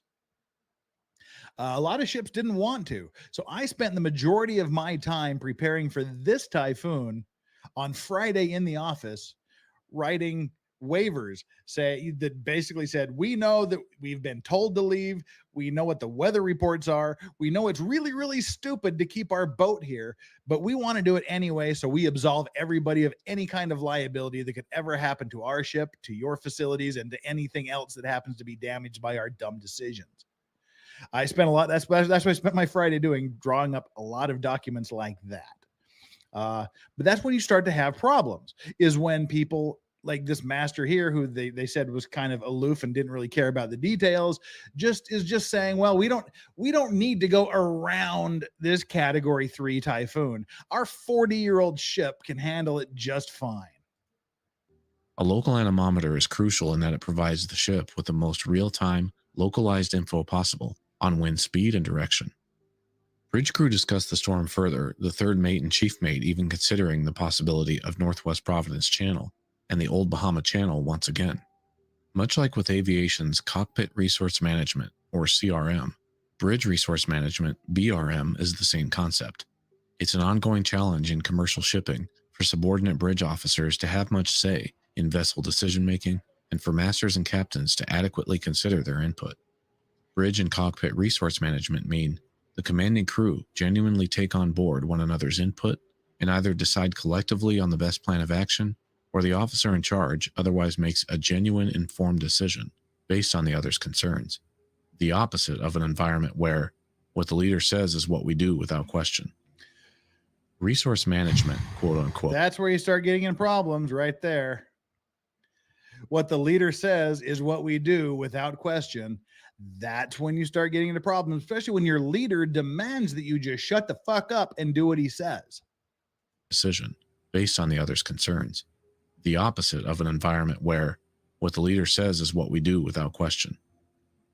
Resource management, quote unquote, while admittedly sounds like just more made-up corporate speak, is actually a big step towards effective, proven, modernized safety practices and training in the world of commercial transportation. It plays a major role in why modern commercial airline travel has become so safe. It translates roughly to, the team members you're surrounded by, yeah, they likely know a bit about what's going on, and in these critical moments, consider their input too. That's important. If you search on the internet, there's a Korean airline disaster from a couple of decades ago where that's literally what happened. Korean society, especially the professional hierarchy, is very Confucian. Someone who is older or knows, who is older or a higher position is just right, and you just have to follow them. The captain was doing something wrong. The co-pilot was telling him we shouldn't be doing this. The pilot told him to shut up. He obeyed, shut up, and the plane crashed. So that's a lot. That happens a lot. That's why they have this system in place to say, listen to other people because they might know something that you don't know. It slowed down slightly, down to 19.4 knots from about 20 plus. We're going to get slammed tonight, said the chief mate to the able seaman, or AB, on duty. The AB is the crew member actually at the helm controls. Yeah, Okay, the AB is an able-bodied seaman. They're the lowest people. They're the lowest ranked people on the entire ship. There's the oilers, which are the lowest ranked people in the engineering department, and then there's the able-bodied seamen, the AB, which are the lowest rank of the deck people. And basically their job is just to do whatever they're told by the officers and people that are above them. Cleaning the floors, cleaning chains, and they do, some of them do duty shifts where they literally just sit at the wheel of the ship, and they're robots basically. The captain says 15 degrees port, they turn 15 degrees port. 10 degrees starboard, they turn 10 degrees starboard. That's kind of what the ABs do. So yeah. Thinking that all through August, the AB replied, like it's been too quiet this season. The captain, overhearing this, admitting the storm had, quote, morphed its ugly head, although he'd follow up with, tough to plan when you don't know, but we made a little diversion here, referring to their slight southerly deviation. We're gonna be further south of the eye. We'll be about 60 miles south of the eye. It should be fine. we're going to be, not should be, we're going to be fine. He'd go on to lament stories of his experience in harsh weather in Alaskan waters and even the close run-in with Tropical Storm Erica, along with lamenting what he believed was the sturdiness of El Faro's, quote, solid hull and power plant. Davidson's presence was said to be very commanding in itself, and in the time period, Toad's company policies and safety training was completely lacking any sort of bridge resource management, training, or initiatives. Not necessarily unique to Toad, though, an ongoing issue throughout the industry. However, despite getting zero pushback from management a few weeks prior when he diverted for safety during Tropical Storm Erica. See, the management isn't going to complain if you do something that's going to save their ship. Why would Sorry about that. I was just messing around with some stuff. Sean Powell, hey Connor. It's supposed to be 80 in Central Oregon. Be looking forward to some really nice weather. Sweet. management hate you if you're like, hey guys, I'm going to go around this big typhoon that could destroy us and kick our ass? What, the management's going to say, oh no? No. Yeah, that if they didn't complain that you're going around a tropical storm, they're not going to complain you're going around a friggin' category 3 hurricane. The captain would email the onshore group this time at either 10:22 a.m., as the email itself shows, We'll or work on it. 12:22 p.m. Sources conflict on this, with the NTSB stating 12:22 p.m. in their report. Also, the email itself states good afternoon, while timestamped as 10:22 a.m. So I'm mentioning this aspect because these are the sort of minute details I come across in these investigations that sometimes conflict, and then I'm conflicted how to present it. Or the email could have been in a queue, as they often are on ships like this, and then sent out the next time data packets are sent. Well, that's a legitimate argument. That's a legitimate concern, I guess, from the video maker's point of view. But it's something that the investigators pick up on. And the investigation, I was going to read from the actual National Transportation Safety Board findings for what happened with the SS El Faro, but it was 400 pages long, so I decided not to do that. But these are the things that get picked up on. It's okay, Captain. Hello, Dodo. Welcome, welcome. You said good morning. You said good afternoon in this email, but it was only 10:19 a.m. Or you said good morning when it was afternoon. What's the problem? Because that indicates that you're not paying attention. So that's pretty sus. Anyhow, the email would go out with standard updates about the voyage, very few updates about the hurricane's developments, the captain's intentions to continue on course, and that they were making good speed, and so on. No mention of changing course for safety's sake, like they did for Erica. In fact, further confounding the investigation was the fact the captain did add, question, I would like to transit the Old Bahama Channel on our return northbound leg to Jacksonville, Florida, period, question mark. To which management promptly responded, diversion request understood and authorized. Thank you for the heads up. Historically, the evidence proves out the captain had full authority from management to make diversions, and without posing them as a request. Joaquin had reached hurricane strength as early as 2 a.m. that same morning. Now, investigators can only speculate what was on the captain's mind, of course, in that he'd requested diversion only for their return trip to Jacksonville, while their current trajectory risked driving them directly into the storm. Why would you think he would want to do this? What are some options? Why would a captain of a ship want to go through a category 3 storm, but go around it on the way back? There's got to be a good reason. Think about that. But one major difference in this journey versus those previous was evidence that the captain had recently become aware, or at least felt, that for one reason or another, his job was on the line. Davidson had made clear in the past his desire to be transferred to captain on one of Toad's newest LNG-powered ships, one of those that would soon take over the Jacksonville to San Juan run. It's reported he was declined the position on his first attempt, but was still vying for a master position on the second LNG ship. It's held amongst investigators that his motivation to deliver in San Juan at or nearly on time was now much greater than before. regardless of management's willingness to allow diversions without questioning his authority. The captain-in-chief mate overheard that day on the bridge discussing how they both felt as though they were, quote, in line for the chopping block. Testimony from tote personnel pointed to the captain being made aware he was passed over in his first attempt to captain a new Marlin-class vessel. Behind the scenes, from everything I've gathered, it appeared several key members in tote's upper management were reconsidering on his second attempt and even preparing.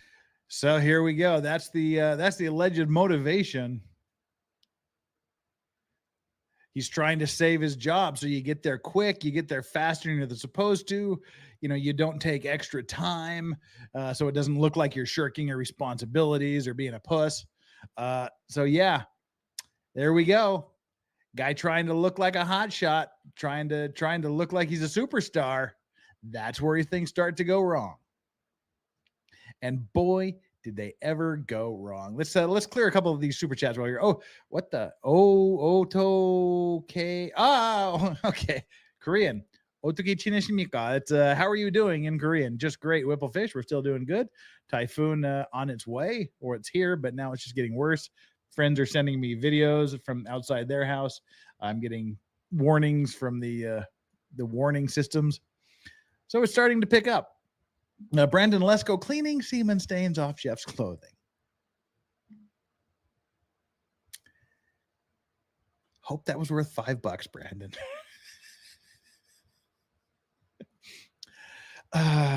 Rose Tyrone says, thanks, Brandon Scrubwell. What is wrong with my people? My viewers and my mods, you all disgust me, but I like it. that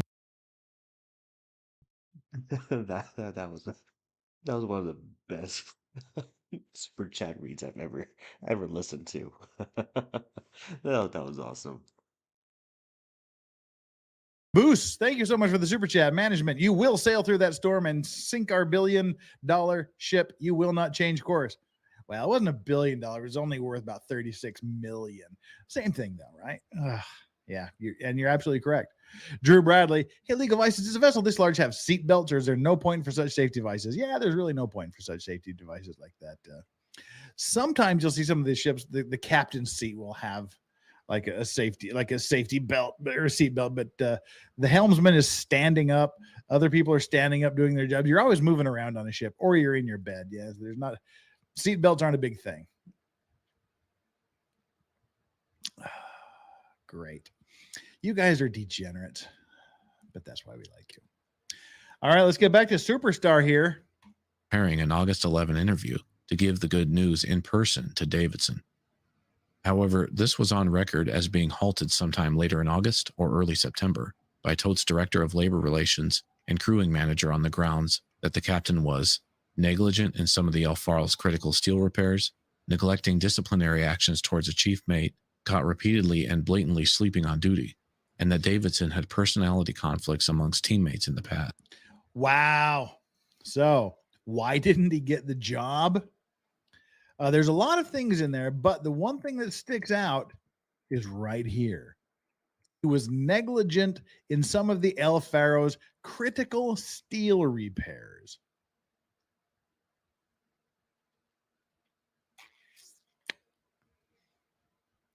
Critical steel repairs. He was negligent.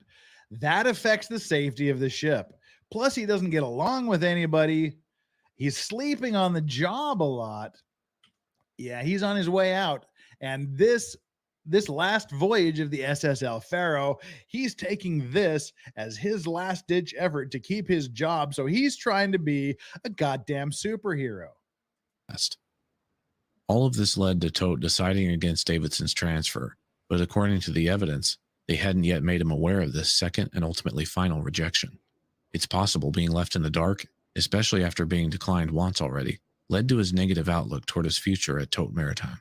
Yeah. The NTSB stating, quote, if the captain thought his performance on this trip would be a deciding factor in getting the job, it might have affected his decision-making. He might have been more risk-tolerant. That same morning, Wait. Go back. Adrian says drunk. No, I'm not drunk. It just frustrates the hell out. This is what I do for a living. I deal with things like this, where you see people, as we're going to get to, spoiler alert, 33 people died because of this captain. 33 people died. This is the shit I have to deal with. When you have to deal with cases where people die and you have to assign a dollar value to their life and then argue about it with insurance companies, or if you work for the insurance company, you have to tell other lawyers and the families of the deceased why their loved one's life isn't worth a particular dollar amount.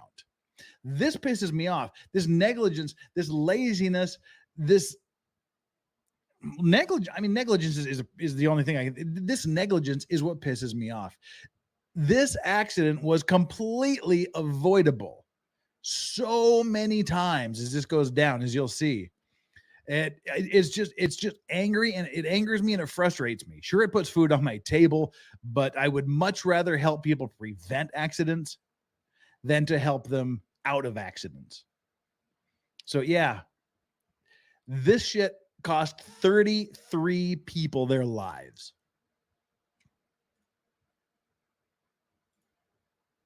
That's why I'm mad. That's why I'm getting agitated, not because of alcohol consumption. Yunque, about 330 nautical miles southeast of El Faro, heading back to Jacksonville from San Juan, emailed Captain Davidson. Just wondering how you were doing with the hurricane out there. Bluegrass, we haven't even to get in front started of it. yet. It appears to be steadily intensifying and tracking to the southwest.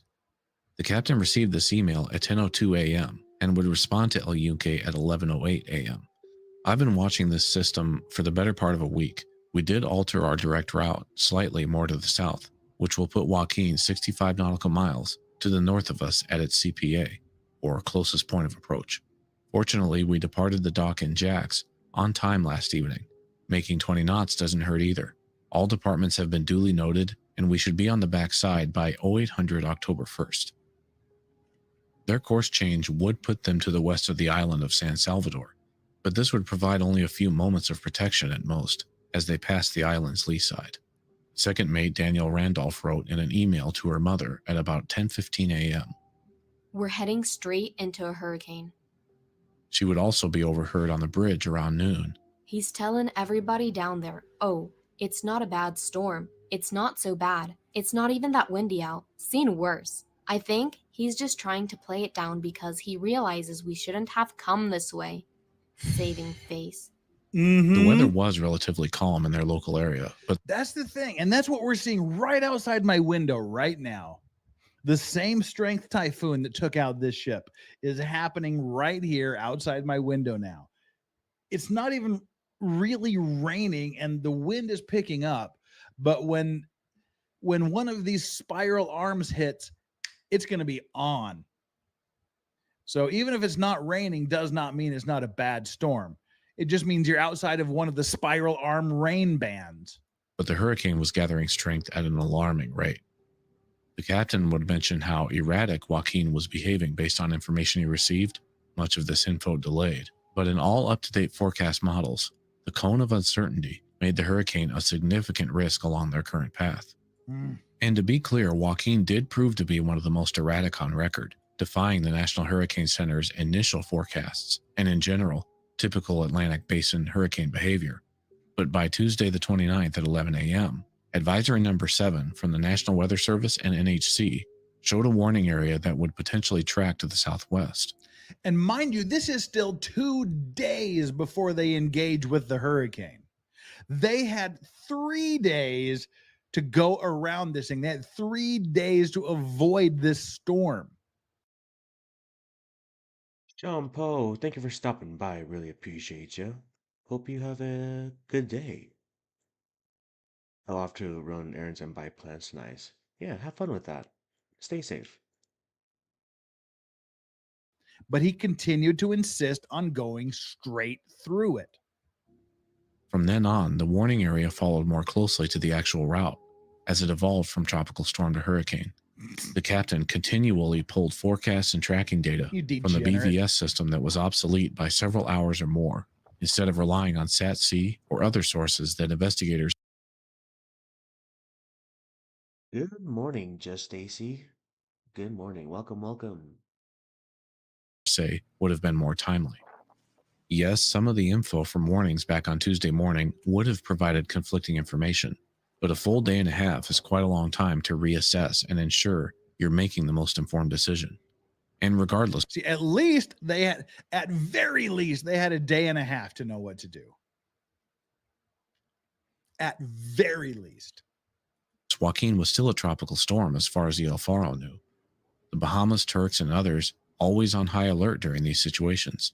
Any vessel in open waters to their northeast must be prepared to change course and make use of the many protective lees these islands offer. The second mate and on-duty AB were discussing El Yunque on its way back to Jacksonville. See, that's the thing. It's not like you're in the middle of the ocean and you go, holy Christ, what do we do? We have nowhere to go. You have all of these islands that you can harbor in, all of these places where you can hide from the brunt of the storm. Fuck it, let's just go through. As the ships passed each other at a distance of roughly 33 nautical miles, They're trying to get away from the storm too. the second mate said, the AB replying, nobody in their right mind would be driving into it. Yeah, nobody in their right We damn are. mind. Yay. 70 Mhm. miles south of it, the captain replied, correcting the two bridge crew, dismissing their concerns. By midday, the hurricane was producing 70 knot sustained winds. About 2:30 p.m., the bridge received 2 Securite warnings over maritime distress frequencies from Coast Guard aircraft. About as serious as warnings can get, the messages stressed hurricane warnings for the central Bahamas and that all mariners should, quote, use extreme caution. The In other captain did words, hear go these away. and simply responded, wow, but did not change course. Okay, now this is going to come into play a little bit later. As we've talked about before in previous videos, every ship has a black box. It has a voyage data recorder, a VDR system, where it literally records all of the radars, all of the audio on the bridge, all of the courses, all of the alarms, all of the weather, all of the displays. It's essentially the exact same thing as an airplane black box, but on a ship. So we have audio recordings from 26 hours before this ship died. So that's how we know what was being said on these ships, even though everybody died. It was recorded and the black box, the VDR system, was recovered and analyzed. And in this case, the 26 hours of recordings was about a 500-page transcript, so I didn't read that either. Just north of Great Abaco Island at this time, it would have been yet another opportunity to change course for one of their well-known alternate routes, the route they were nearing, known as the Northeast Providence Channel. By 4:15 p.m., the AB on duty asked if they might turn around. No, we're not going to turn around. We're not. See, even when the lowest fucking guy on the ship is going, can we please get out of here? That's a bad thing. These guys are robots, essentially. As I know some of you here that watch these Maritime Mondays have actually been or still are in maritime related fields. You can back me up on this. ABs are essentially robots. They just do what they're told and don't ask questions. When they start saying, can we turn around? You know the shit is about to hit the fan. But no, guy's got to be a superhero and try to get that new job. Not going to turn around, the captain barked back. About 5 p.m., and the bridge received an update on the SAT-C terminal. The National Hurricane Center provided an updated advisory. Joaquin now showed sustained winds of 75 knots and gusts up to 90 knots. By about 6:30 p.m., now 60 nautical miles from the Northeast Providence Channel entrance and 180 nautical miles northwest of Joaquin's Eye, the captain and chief mate executed their planned slight course adjustment, one that would end up leading them, unknowingly I presume, even closer to the eye of the storm than otherwise. Captain Davidson would leave the bridge at about 8 p.m., the hurricane strengthening to more than 80 knot sustained winds by this time. After he boarded the boat, he was in despair about the conditions there. He told me it was dirty and hot because the air conditioning was not working. He was happy that he had managed to get a cabin with a fan. He also said he had never seen or worked on a hulk like this. While he was working, rust was falling into his eyes. He didn't go through any training about boat safety, such as an evacuation drill. He wasn't telling me about weather conditions because he knew I was worrying a lot. During his voyage, there were 2 tropical storms I found out about only after they were over. He was trying to calm me down, telling me not to worry because the captain was prudent. Can you imagine? The captain is just like holding shit away from you because he doesn't want you to know about it. He doesn't want you to worry about it. No, if you don't know about 2 tropical storms until they're over because the captain was keeping this information from you, that is astounding.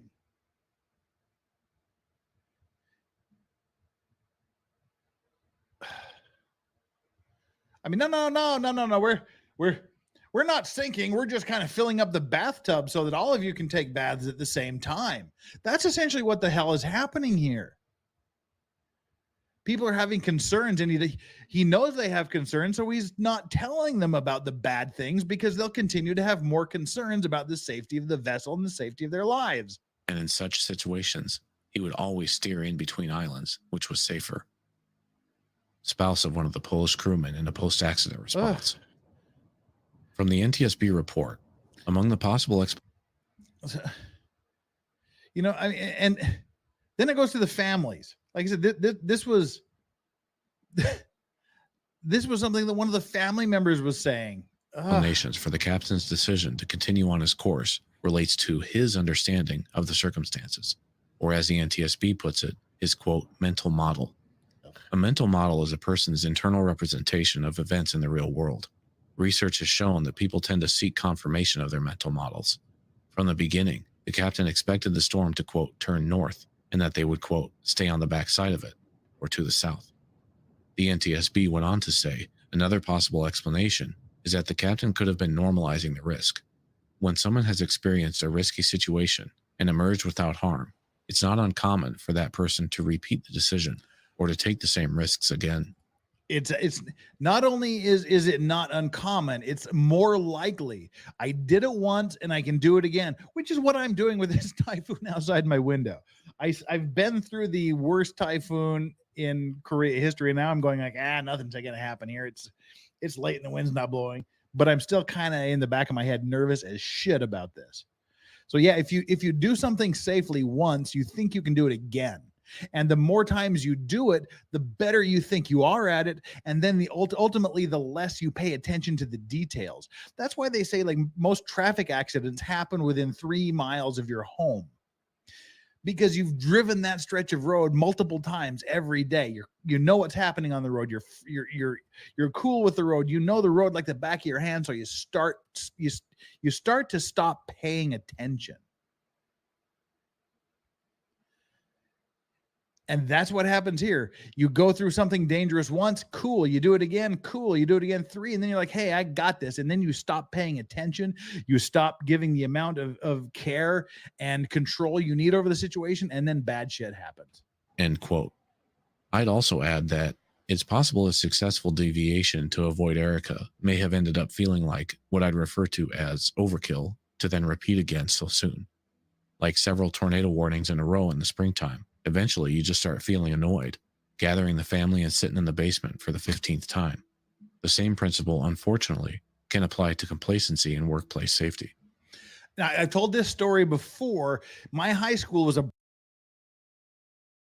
Hello, welcome. Good morning. Glad you're here. brand new high school when I went into it. It was a 4-year high school. I never got to be king of the hill in 9th grade in middle school.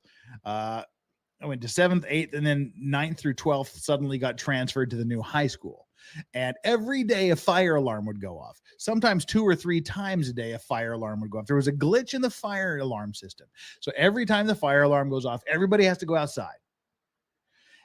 2 or 3 times a day, everybody got to stop class, go outside. And eventually you stop paying attention to the fire alarms. And the one time that literally nobody paid attention to the fire alarm, there was actually a fire in the ceramics room, in the gas kiln, that could have blown the fuck out of the school. And nobody went outside because we were all tired of the fire drills. That's what they're saying here. The complacency in the workplace. The same principle, unfortunately, can apply to complacency in workplace safety. All this in addition to evidence pointing at the captain continually relying on weather info delayed by hours, rather than making the effort to ensure his info was as up-to-date as possible.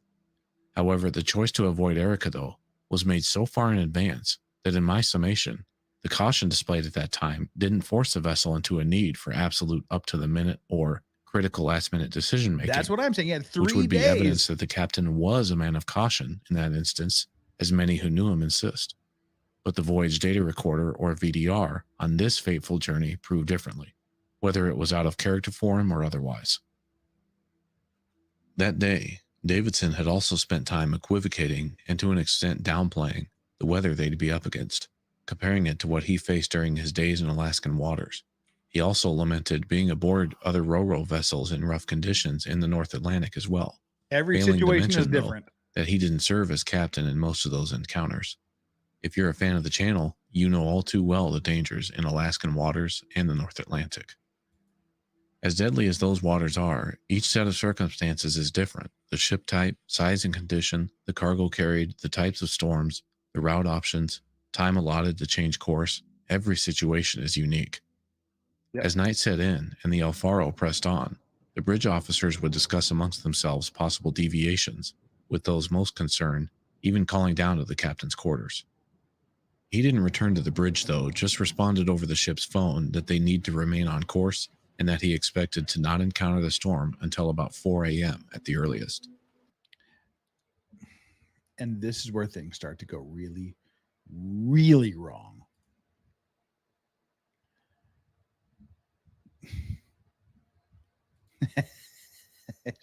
Pretty sweet segue into his other videos. No, seriously. We got one super chat here. Fiery Red Podcast. Thank you so much for the super chat. Medics I worked with always got hurt on easy lifts. That's true. You when you're lifting the patients, and whether it's in the chair or the stretcher board things, you just get used to it. And then suddenly one day, wham, you pull your back out because you weren't paying attention. You weren't lifting with your legs. You weren't doing things properly.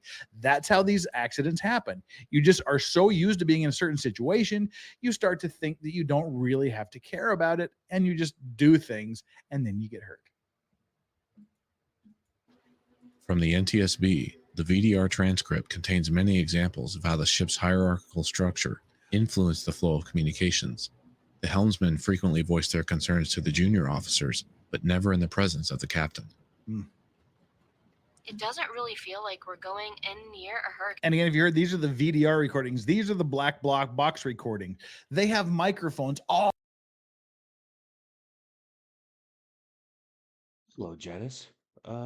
Just kind of listening today while doing chores and packing. Nice. The oinks.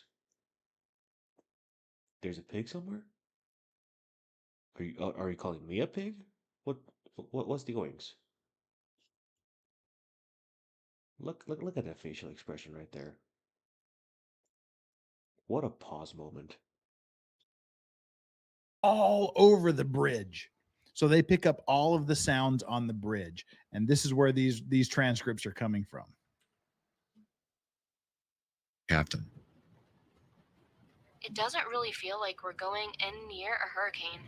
When you go outside and there's hardly any wind, we're going 20 knots. I don't know. I might call the captain here shortly if he doesn't come up. I don't know how he can sleep knowing all of this. Jesus. Mariners, be advised. Hurricane Joaquin has been upgraded to Category 3. Woohoo! Oh my God. When the second mate called down to the stateroom this time at 1:20 a.m. Yeah, when you've got the duty officer hearing this going, oh my God, that's not a good thing, especially if the captain's sleeping his ass off. Warning the captain of the Hurricane's upgrade to Category 3 and their path potentially running them straight through, she hung up the phone, presumably in disappointment, turning to the AB at the helm. Big up, Dark Lotus. Good to see you. He said to run it. Driving directly into the storm now, the first signs of winds and rough seas started about 1:30 a.m. as they exited San Salvador's protective lee side. 55-knot winds with 14-foot swells. The El Faro also lost a bit more speed. At 2:11 a.m., the second mate noticed waves sweeping over the bow, green water remaining. Hello, Gem. Yeah, the freaking giant waves and the heavy wind rocked him to sleep. Shit. Yeah. on deck, and the AB heard, quote, some clanking going on. Green water is a nautical term used to indicate a quantity of water remaining on deck after a large wave. Ship decks are designed to drain and shed water rapidly from waves, to a point, so the amount it would take to notice accumulation on a ship of this size would be significant. By 2:15 a.m., still pushing the engines at or near their maximum, average speed had dropped to about 16 knots. 35 minutes later, and the clanking had turned to a much more concerning internal thumping. The sounds of either containers falling or cargo breaking free below decks. Yeah. The off-course alarm rang on the bridge at about 2:54 a.m., the AB at the helm confirming they were being pushed off course by the winds and swells. The alarm was set to sound once the vessel goes off by 3 degrees. The second mate made corrections to keep El Faro on course. At 3:44 a.m., the vessel had slowed to about 13 knots. Around this time, the chief mate would arrive on the bridge to relieve the second mate. After roughly 4 minutes of discussion between the two, and still no sign of the captain, the second mate departed the bridge and sent out. See, now how long has this been? They told the captain that they've just been upgraded to a Category 3 storm. They're in the middle of it. They're right there. The captain just says, go for it, and doesn't come to the bridge. That's the correct response, is for the captain to immediately get out of his damn bunk and go to the bridge and take command of the vessel. That's what he should have been doing, but he just keep going. And they're all going, holy crap, what's going on here? On a few emails to friends and family. So, we are heading into the hurricane right now, full force. Tried to alter our course to avoid it, but he's on the warpath. Bad seas and really bad winds. Hope to talk to you Friday. Hope to talk. Zach, good to see ya. Good morning. Wanker indeed, Alan. Being rocked to sleep is a good thing unless real rocks are being used. Yeah. Talk to you Friday. Even at this early point, they were seriously worried. She's saying, hope to talk to you Friday. The other guy, the duty officer, is left to go send emails to family and friends. And the captain is still fucking around. Not sure if you have been following the weather at all, but there is a hurricane out here and we are heading straight into it. Category 3 last we checked. Winds are super bad and seas are not great. Love to everyone. With what the crew perceived was either a broken or otherwise unreliable anemometer, and I say perceived because investigators pointed out that the voyage data recorder was able to record wind speeds. The crew had no definitive idea, or so they thought, which directions the winds were pushing and had to gauge by the relative struggles to keep the ship on course. The AB stating, "It's hard to tell which way the wind's blowing, huh? I assume we're heeling to starboard, blowing port to starboard." At 3:55 a.m., an assistant engineer from below decks came up to the bridge and reported seeing some electrical cords cut on the second deck. There were a handful of refrigerated containers on deck 2 as well, and their cables, strung about loosely throughout, were frequently disorganized and not run correctly. Vessel speed soon dropped to 10 knots. When the AB asked the chief mate about wind speed, he replied, "I don't have any idea. We don't have any." Now, again, 10 knots.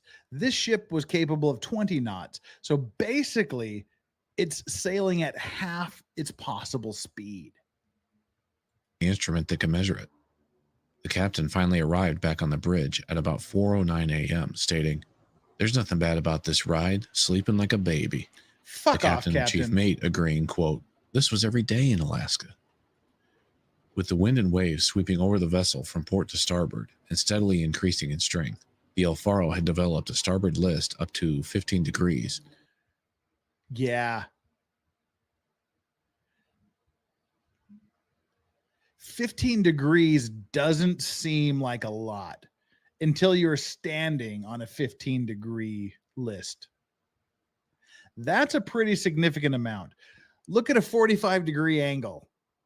It's about a third of that.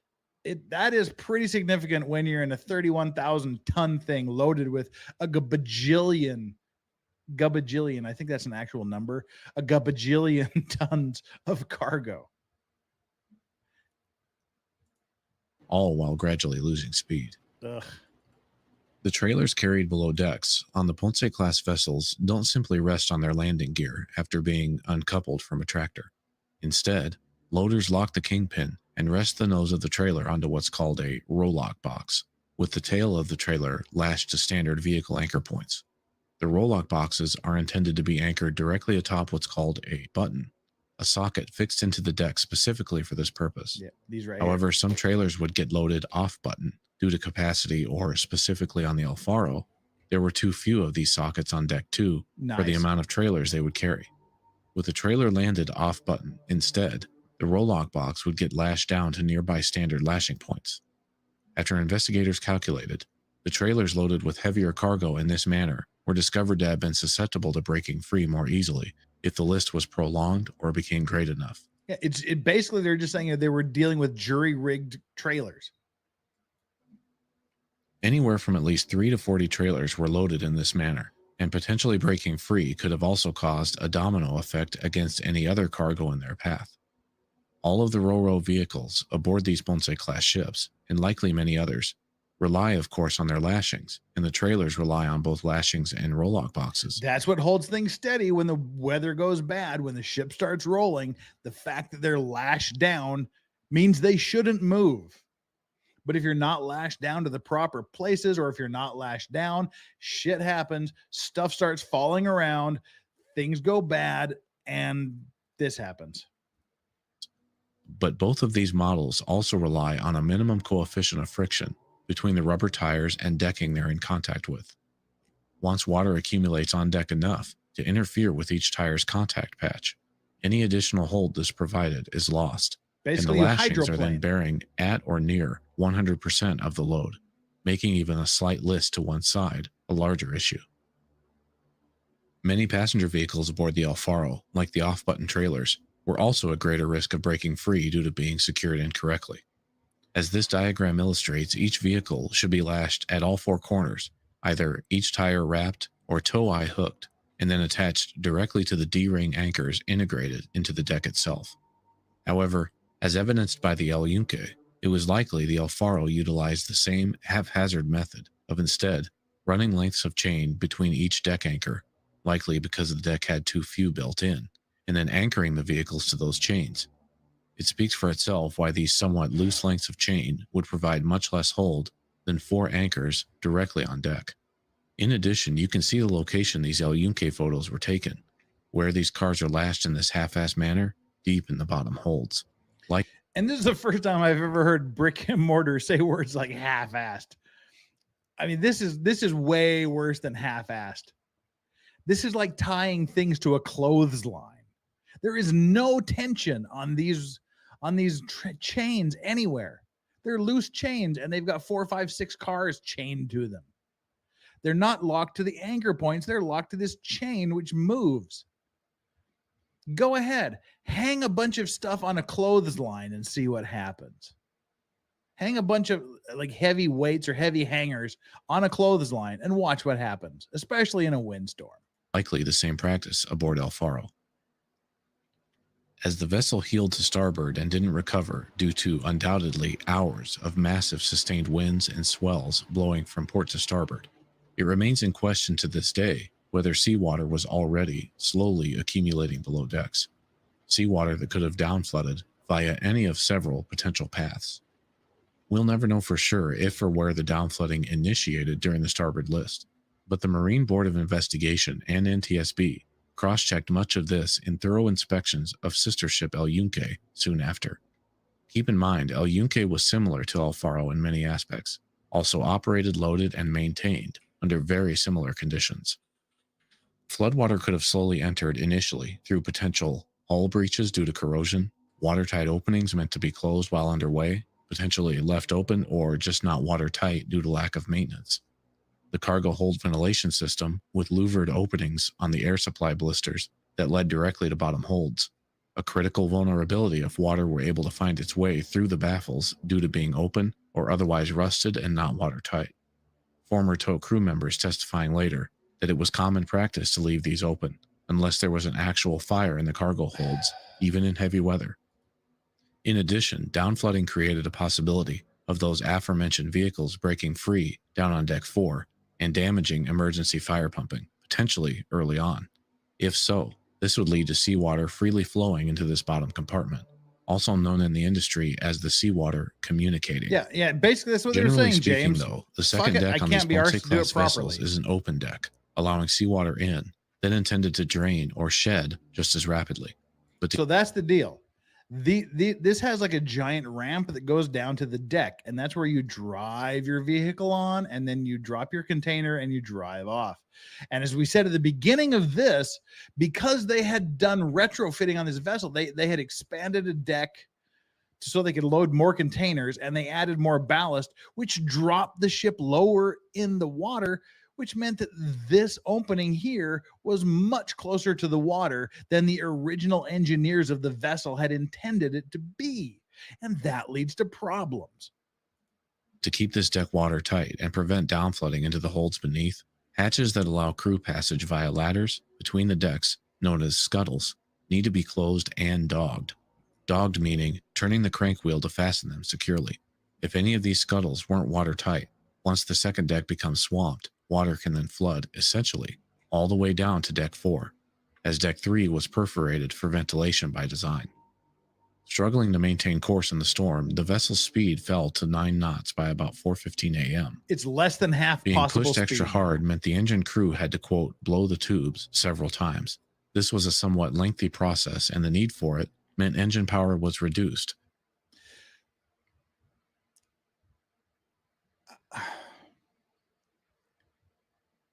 It kills me, no pun intended, that I mean, all of this is going on. The ship is sailing at less than half its possible speed. All of this shit is going on, and there's still no action to try to avoid the storm. Until the procedure was complete each time. And more importantly, the El Faro's main lubrication oil sump hadn't been maintained at the recommended 27-inch minimum fill level. Because the levels were low in the main sump, the prolonged starboard list was thought to be giving the crew and engineering intermittent problems in keeping it primed. The oil system provided the lubrication needed for the steam turbines and main reduction gear. Keeping oil flowing uninterrupted is crucial to just about any engine, really, and the El Faro's was no exception. Should oil pressure be lost entirely, it would, quote, quickly fail, and the ship would suffer an irreparable propulsion casualty. You know, when that oil light on your car goes on, it's too late. You need to keep the oil. So Granny Smith wonder why they did not try to avoid a storm, because the crewmen were listening to the captain. And by the time shit went south, it was too late. Levels high. You need to keep the oil flowing through your car engine. When that oil light goes on in your car, it means your engine is screwed. It is too late if that engine oil light goes on. And that's essentially what he's saying here. If the engine light on the ship goes on, if your engine isn't being lubricated, everything locks up, and that engine is well and truly intercoursed. Additionally, if propulsion were to be lost, typically a ship would then be adrift at the mercy of currents, winds, and waves. And you do not want to be fucking adrift in a Category 3 typhoon. In the El Faro's case, they'd plunged deep into a soon-to-be Category 4 hurricane. Keeping a ship like this oriented in any direction that would aid in remaining afloat requires propulsion. There's just not enough steering authority without it. Losing power, listing heavily, and going adrift is simply not a combination to make it through a storm of this magnitude. No. In the event of pressure loss, about 8 minutes of reserve oil would gravity feed directly into the main engine bearings. At about 4:34 a.m., the captain went to check that the galley was secured. The chief mate was soon on the phone with the chief engineer, who mentioned seeing a trailer leaning over on deck 2, forward of the bridge, and a few moments later informed them of issues with the, quote, list and oil levels. With the captain back on the bridge at 4:43 a.m., Well, Jim, it can be. It'll just be a little rough. He ordered the vessel turn northward. See, and now it's already listing to starboard. It's already tilting to the right. And the wind and the waves are now blowing it that way. What's that going to do? It's just going to make it list more. It's just going to make it tilt more that direction. Directly into the wind to help take the list off. The oil sumps are acting up, he said as he took the con. The vessel speed dropped to about 7. So the vessel speed is now 1/3 of its normal speed. It's listing to the right. The engine is not getting enough oil. Why is that? Because everything is over here. It's like we talked about. All of the ballast water goes over here. All of the oil goes over here. All of the fuel oil goes over here. And if you have a pump that's on the port side or the left side of the vessel, if everything is pooled over on the right side, that left side is not pumping oil into the engine. It's just sucking air. And then your engine is going to lock up. And then you're fucked. And that's essentially what's happening here. Everything is tilted to starboard, tilted to the right. I know it looks to the left to you, but everything is tilted this way. And the pump is sucking air. The oil pump for the engine is sucking air. 7.5 knots. The captain went below again soon after to check the BVS and SAT-C weather updates. Getting conflicting reports, he said, returning to the bridge at about 5:02. The captain had downloaded info via BVS, likely out of date once again. This time by about 12 hours. Jesus. Weather reports from that previous afternoon. The SAT-C terminal recently received advisories and updates on the storm's position, more accurate to real time, and showed sustained winds of 105 knots, gusts of 130, and based on the El Faro's current position, Joaquin's eye was now only 11 miles southeast. An update was made available by the BVS system at 5:03 a.m. with this more current info, but the captain wouldn't end up downloading this until about an hour later. The experienced tote engineer supervising the Polish riding crew appeared on the bridge about 5:10 a.m., concerned about the situation, especially after he'd heard, quote, things slapping around on deck 2. I've never seen it list like this. I've never seen it hang like this. Because it's not supposed to. That's why you've never seen it before. The ship's not supposed to be listing 15 degrees plus in any direction. He said, also aware of the low oil pressure situation, he explained the importance of listing affecting oil pressure. About 5:15 a.m., the vessel speed now down to 5.8 knots.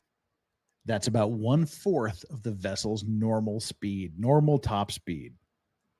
The list 18 degrees to starboard. Oh, it's getting worse. Captain How nice. Davidson overheard saying, only going to get better from here. We're on the back side of it. No, we're not. At 5:30 a.m., the chief mate mentioned taking on water on the stern. And this is where the catastrophe begins. 5:30 a.m. They're starting to take on water from the back of the vessel.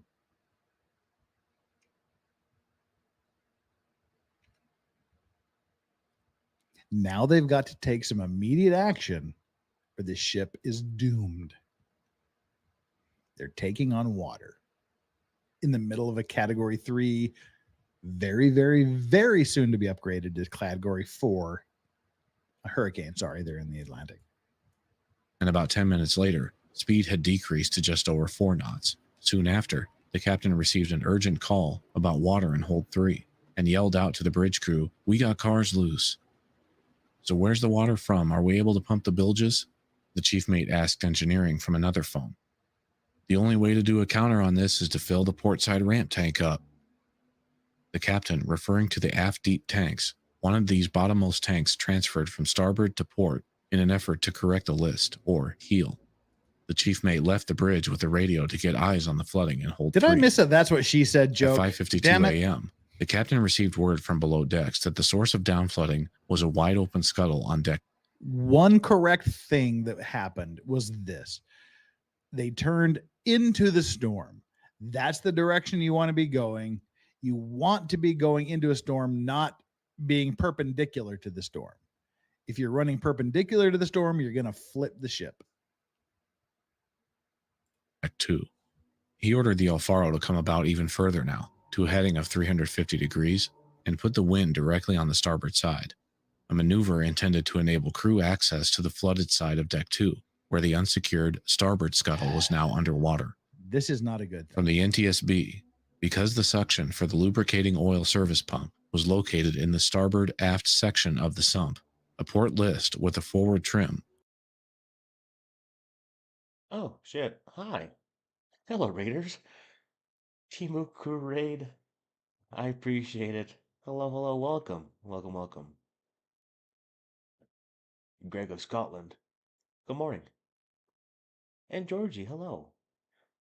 Just watching Maritime Monday as I color some tattoos. So yeah, it's pretty chill day. So sit back, relax, get some drinks, get some snacks, and enjoy. I'm doing good, thank you. Want to color? Well, Georgie, grab some coloring book and start coloring. It's fun. We can be coloring together. How about that? Would be the worst case scenario for exposing the suction bell mouth, which Yep. would result Heroes Chris Painting Corner. Hello. And Cynthia. Good morning. in a loss of lubricant. That's what I just talked about. They were listing to starboard, so they pulled the fucking ship around so it would list to starboard, and that exposed the oil pump. Now you're sucking air. You're not getting any oil into the engine. And of course, the predictable thing happens. Lubricating oil to the main engine. This decision by the captain would unfortunately remove what little possibility the Alfaro had to stay afloat. Fuck you, Captain. Seriously. The already intermittent power from the struggling engine now put at further risk as the port list moved the oil sump tank into the worst orientation possible, soon to lose prime and oil pressure entirely, putting the engine at risk of catastrophic failure amongst critical moving parts relying on lubrication. Hold 3 was now flooded by up to 20%. This, combined with the transfer of ballast from starboard to port in the aft tanks just prior to their turn. I think we just lost the plant, the captain was heard saying at about 6:10 a.m., as the vessel's forward speed was now non-existent. 6:10, they lose the engine. Why'd they lose the engine? Because the captain turned the ship 180 degrees and exposed the oil pump to the space where there was no oil. Great.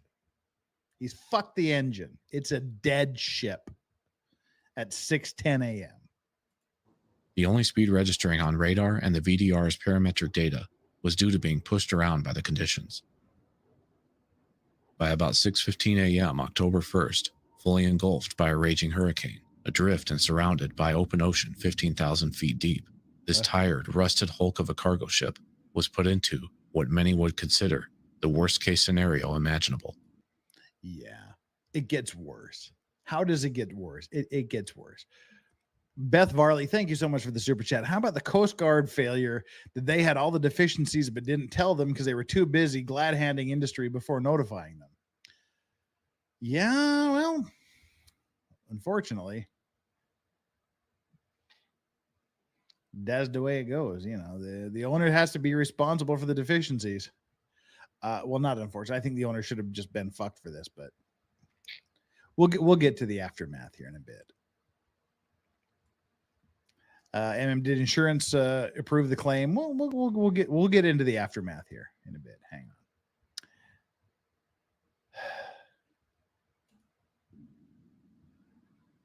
The portside list would quickly exceed that of the previous list to starboard. Remember, for the next roughly 45 minutes, the captain would be speaking over the phone with engineering and potentially others below decks, ordering the now full aft tanks on the port side transferred back over to starboard, and ordering... So remember when it was listing to starboard, he wanted all the ballast to go to the port tanks. So then it went to port and he turned the ship around. Now he's like, holy fuck, let's go back to the way it was before. This is a captain who doesn't understand what to do. He's lost. He's grasping at straws. He's just back and forth. Quote, everybody up to the bridge and going back and forth over the phone with the engine room. They're going to get that boiler back up online any No, second, they're not. he stated in one of his calls. El Faro's bow was pointed northwest as the sun rose, but the ship was actually traveling southwest at about 6.7 knots. How's that? The ship's going fucking sideways. They wanted to go northwest. It's going southwest because of the wind. The engines are dead. You're done. Being pushed sideways by Welcome, Mr. Coop. Or I can't talk. Hope you're doing good. wind and waves. The ship's radar had also been knocked out by the storm around this time as well. At 6:59 a.m., the first indication of any distress was via voicemail left by the captain. Now, this is 6:59. I want to go back a little bit. This is a little glean tidbit from the VDR, from the Voyage Data Recorder audio on the bridge. There was a phone call, 6:54 a.m. Who did the phone call go to? Sorry, real quick here. Yeah, this went to the captain. It's miserable right now. We got the all the winds on the starboard side here. Now a scuttle was left open or popped open or whatever. So we got some flooding down in hold 3, a significant amount. Everybody's safe right now. We're not going to abandon ship. We're going to stay with the ship. We're in dire straits right now. Okay, I'm going to call the office and tell them something unintelligible. Okay, there's no need to ring the general alarm yet. We're not abandoning ship. The engineers are trying to get the plant back, so we're working on it. Okay.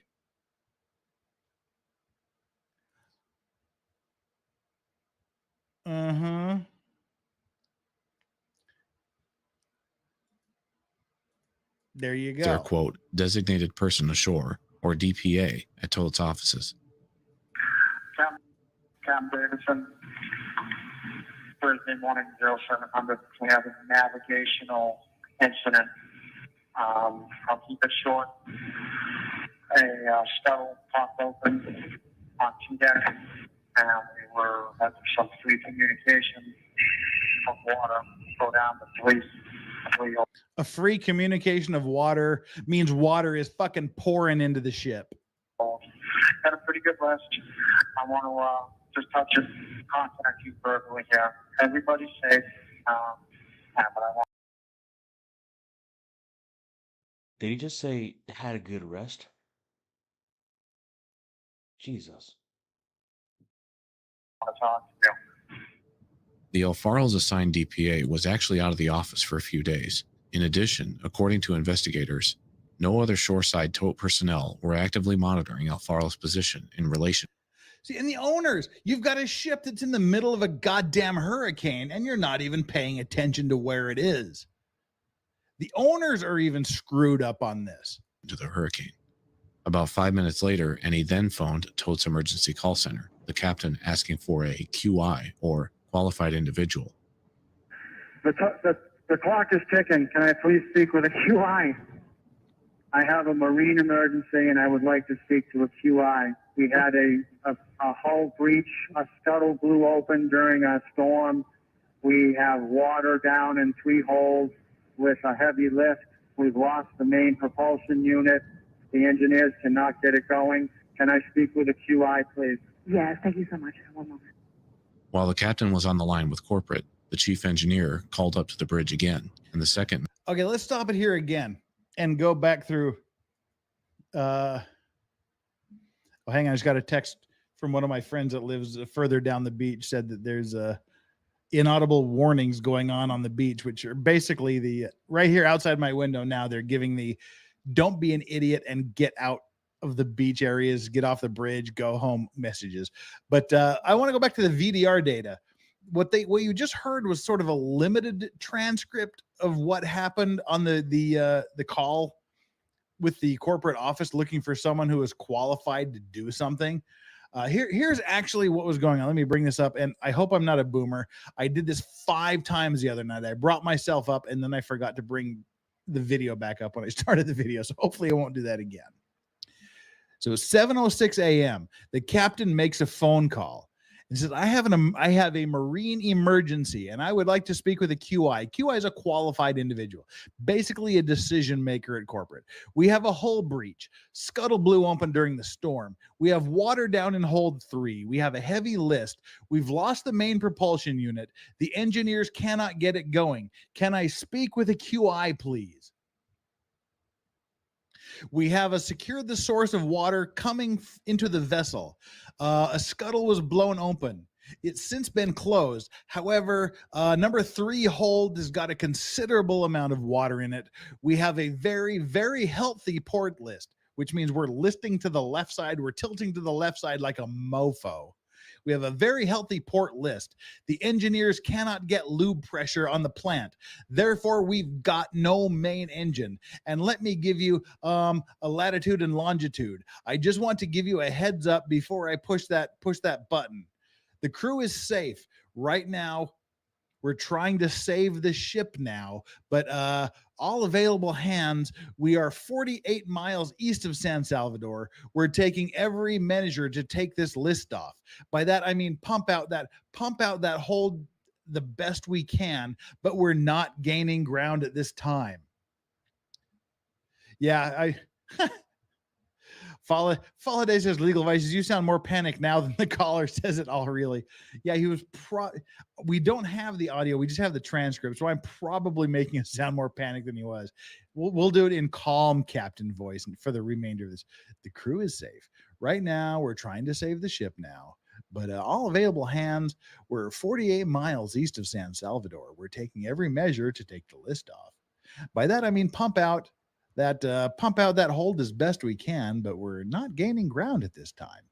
Right now, it's a little bit hard to tell because all the wind is on that side too. So we get a good wind heel going, but it's not getting any better.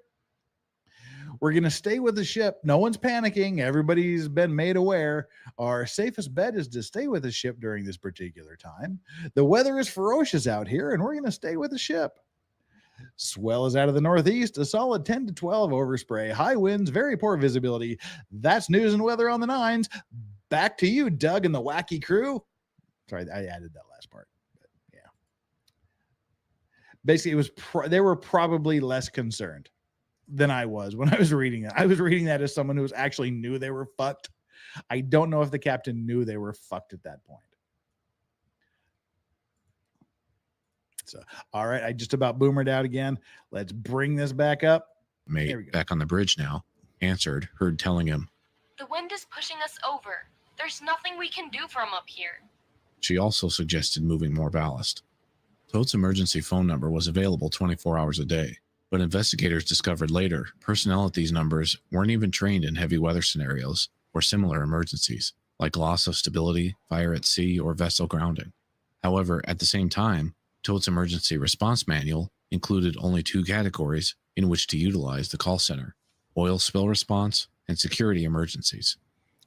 There were no instructions that investigators found regarding adverse weather, flooding, loss of stability, cargo shifting, or abandoned ship. So they didn't even have anyone that was qualified to answer this. And to go back to some more stuff that was caught on the VDR data, 4 minutes after the non-panicky thing that I just read, the master, the captain of the ship, was explaining that this big list to port was due mainly because of the wind. It was, but a lot of that's due to the wind heel. And he said they were going to be making a distress call to the Coast Guard. And then he told the second officer, the second mate, to activate the ship security alert system and the global maritime distress and safety system, and directed the rest of the crew wake up. Now, the security alert system and the global distress safety system, that is when you start alerting satellites to your position, and they can track where you are and notice what's going on.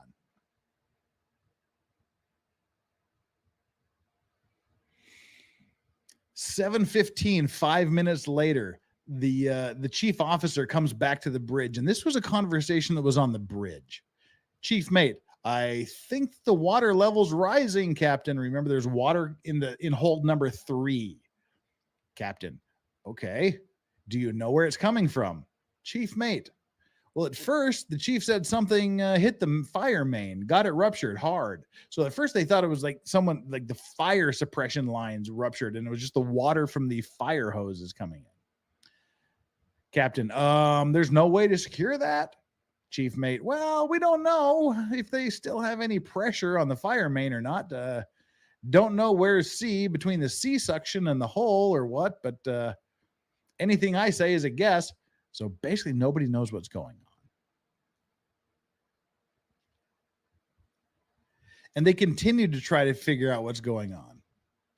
At 7:24 a.m., the captain is saying we still have reserve buoyancy and stability.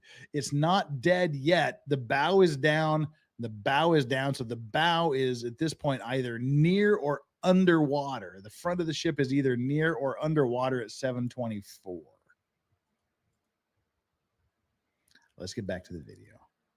Tote's shortcomings aside, and despite their many areas needing better training and improvement, in the moment, it is ultimately a shipmaster's responsibility to ensure the safety of their vessel. Yep. The second mate was finally instructed by the captain to send out distress messages at 7:12 a.m. She'd actually prepared them at 6:31 a.m., but awaited the captain's approval to send. These messages... The emergency "we're fucked" messages were prepared 45 minutes before they were told to send the message "we're fucked." Contained reports of flooding, cargo adrift, time, and vessel position, and went out via the Global Maritime Distress and Safety System and Ship Security Alert System, both using satellite and digital protocols. Which I just The distress messages were received by the U.S. Coast Guard Atlantic Area Command Center in Portsmouth, Virginia. Still struggling with damage control and insisting up until about 7:15 a.m. they were, quote, going to be fine, the captain wouldn't ring the general alarm until 7:26 a.m. The port side had been swamped as the list grew to 20-plus degrees. The water line was well over all of what would have been potential downflooding openings on this side, overwhelmed and pouring in like a dam giving way. Yeah, because they have all of these vents, all of these openings. And once it gets below the water line, the water pours in, and that's the end.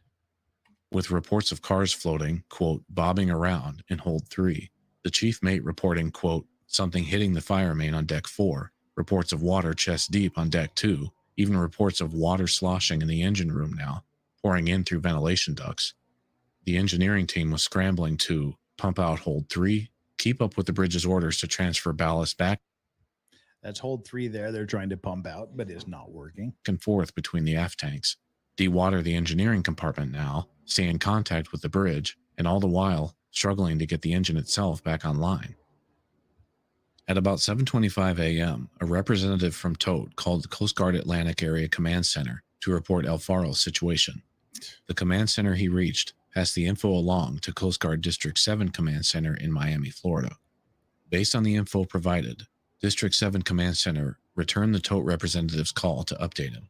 Can you tell me what the plans, what are you planning on doing now? So right now, based off all the information that you've provided me, I'm not in the distress phase currently because they're not at risk of sinking.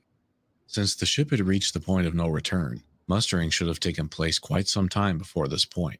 The captain's insistence on either his mental model still carrying them through, or otherwise just not understanding the full extent of damage and urgency. Remember, that mental model is how the captain perceives the situation. If the captain is an incompetent jackass, he's going to be looking at the situation through the eyes of an incompetent jackass. Meant they were still aboard, far too late in the process. In addition, the unfortunate, neglected state of this vessel didn't stop at engine oil and a rusty superstructure. Safety equipment and training on board was also seen as something of an afterthought. There were 2 open-style lifeboats on gravity davit launchers, an obsolete style of lifeboat only allowed, at least by U.S. regulations, to be used on ships constructed before July 1986.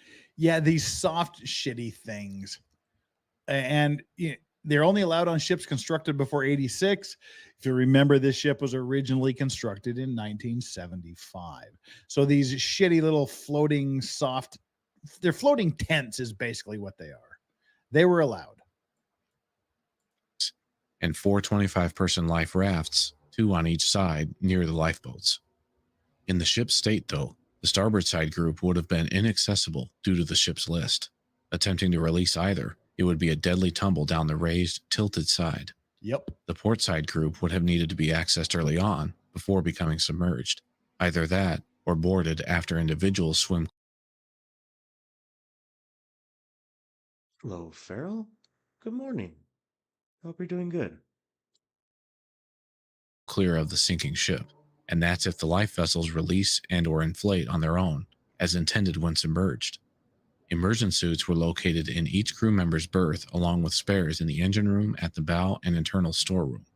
A former Polish riding crew member from an earlier voyage described in an interview later how they were never instructed in donning immersion suits, their location, or emergency procedures in general. When the tote riding crew supervisor called up to the bridge, he had just taken a look down into Hold 3 through the scuttle above. Extremely concerned, he asked the captain what their downflitting angle was. I don't have an answer. I mean, we still got reserve buoyancy and stability. This was around 7:25 a.m., the ship 14 minutes away from being completely submerged. The captain then notified the rest of the ship that he'd be ringing the general. Release the flying monkeys. At least they could save them. Now, if you've been paying attention, there was some flying space monkeys in some Dungeons and Dragons games, and Dungeons and Dragons apologized today because their flying monkeys were racist. But that is totally outside the scope of our show today.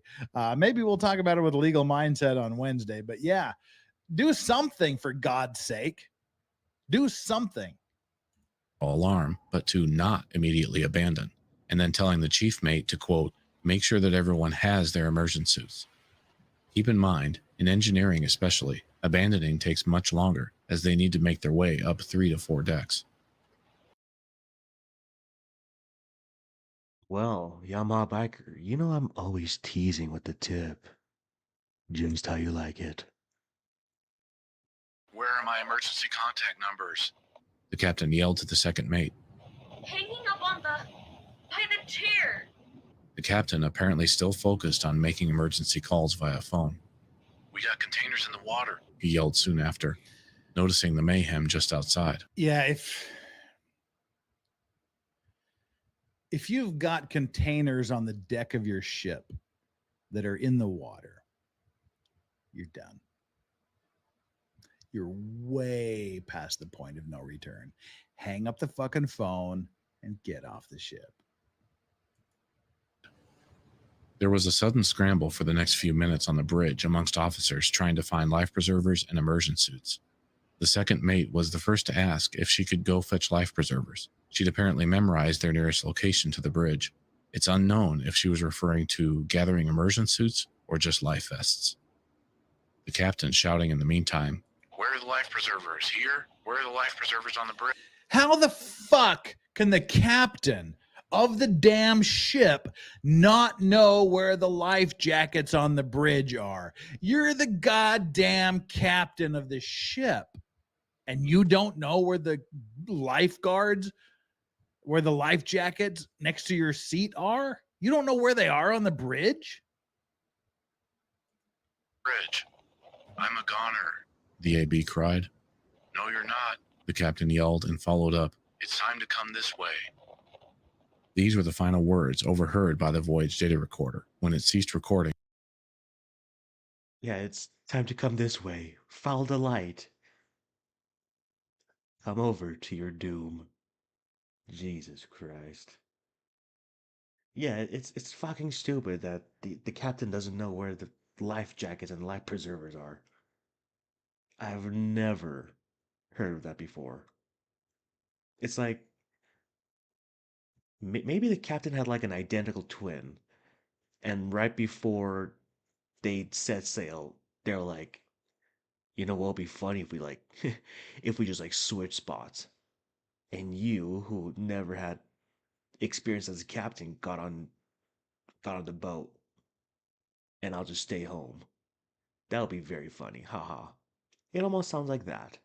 But I don't know. What do I know?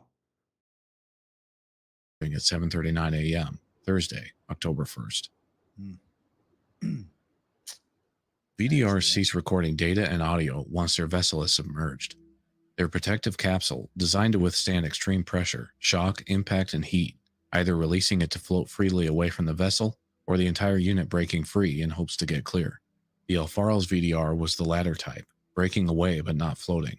Instead, similar to a black box on an airplane, an archive of data for investigators to comb through only once it's recovered in the wreckage.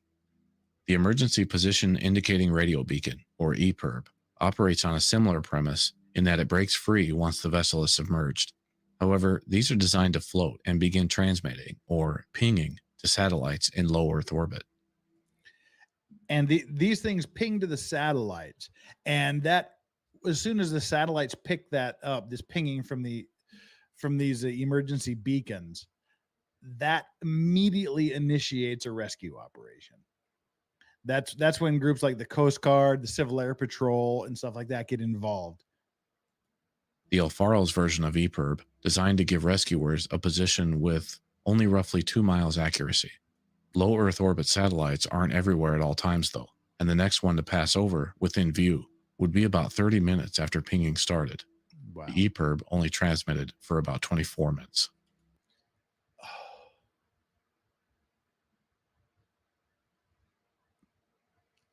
Could anything worse go wrong? You have an old EPIRB that's transmitting to a satellite for 24 minutes. Only 24 minutes. But it takes a satellite 30 minutes to get over you.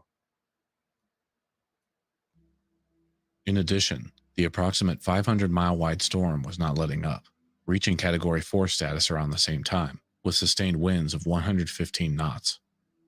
Unfortunately, the storm was so dangerous and loitered so long in the general area that immediate rescue just wouldn't be possible. The only craft able to deploy toward the last known position, a position provided by the emergency calls and messages, were the hurricane hunters. Of their 2 overflights, around roughly 10:30 a.m., these guys are insane. These are like the tornado storm chasers. These are guys who just fly into hurricanes and typhoons because. Reportedly no lower than 10,000 feet due to weather. No visual assessment was possible, and all radio callouts to El Faro went unanswered. At 11:06 a.m., Coast Guard Command requested the nearest vessel, Emerald Express, render assistance and proceed to El Faro's last known coordinates. So it's already been 4 hours. Emerald Express, simply a modified landing craft, understandably refused. Yeah, this little fucker that can carry like 4 containers is told to go into the remains of the typhoon and look for this ship. And like, yeah, don't think so, buddy. Don't think we're going in there. As they were having struggles of their own in just trying to ride out the storm in the lee of Acklands and Crooked Islands.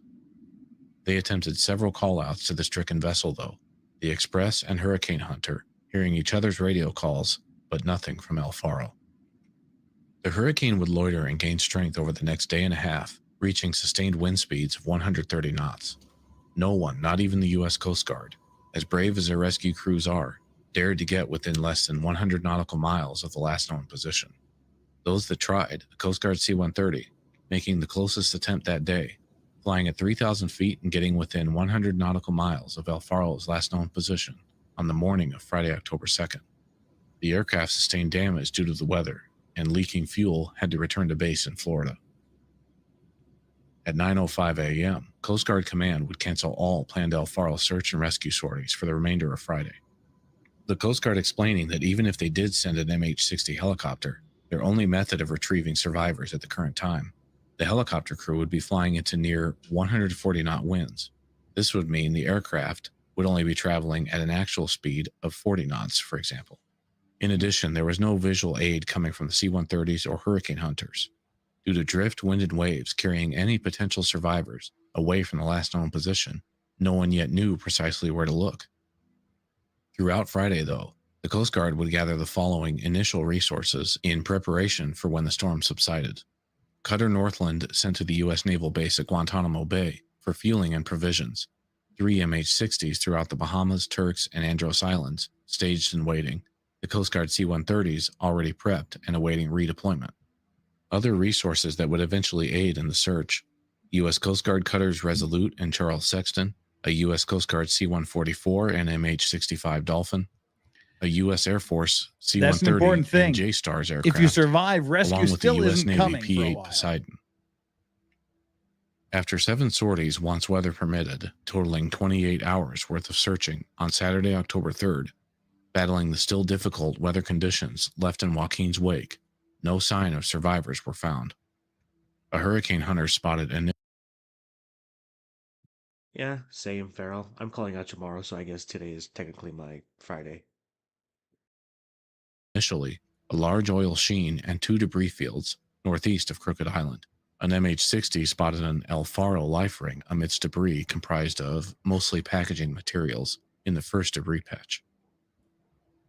The next day, Sunday, October 4th, Cutter Northland arrived on scene at about 1 p.m. and assumed the duty of on-scene command. 3 tugboats chartered by Tote arrived to assist, and El Yunque, returning to San Juan from Jacksonville, would aid in search as they transited the area as well, recovering another El Faro life ring. Yeah, when that's all you're recovering, that ain't good. The Navy's P-8 Poseidon spotted what they reported was 2 life rafts, one of which turning out to actually be the El Faro's starboard lifeboat. The Northland arrived at the first, about 18 nautical miles from El Faro's last known position. The ship's rescue swimmer approached, only to discover the life raft was empty. Cutter North. Yeah, see how flimsy these freaking inflatable life rafts are. I ain't gonna that is not gonna withstand a Category 4 typhoon. Northland would sink the empty life raft to prevent rediscovery confusion. A tugboat of Tote Maritime's chartered fleet then approached the starboard lifeboat. That lifeboat can survive a Category 4, but if you're in there, you would not survive it if you were in there. Floating bow pointed up, the tug was too small to recover it. Tote would charter support vessel Megan Bale to haul it up and deliver it to the port of Miami for Coast Guard inspection. Investigators concluding, through interviews with the boat's manufacturer, that the damage was, quote, indicative of a fall and not of a lifeboat actually being released. At 4:57 p.m. on Sunday, October 4th, the P-8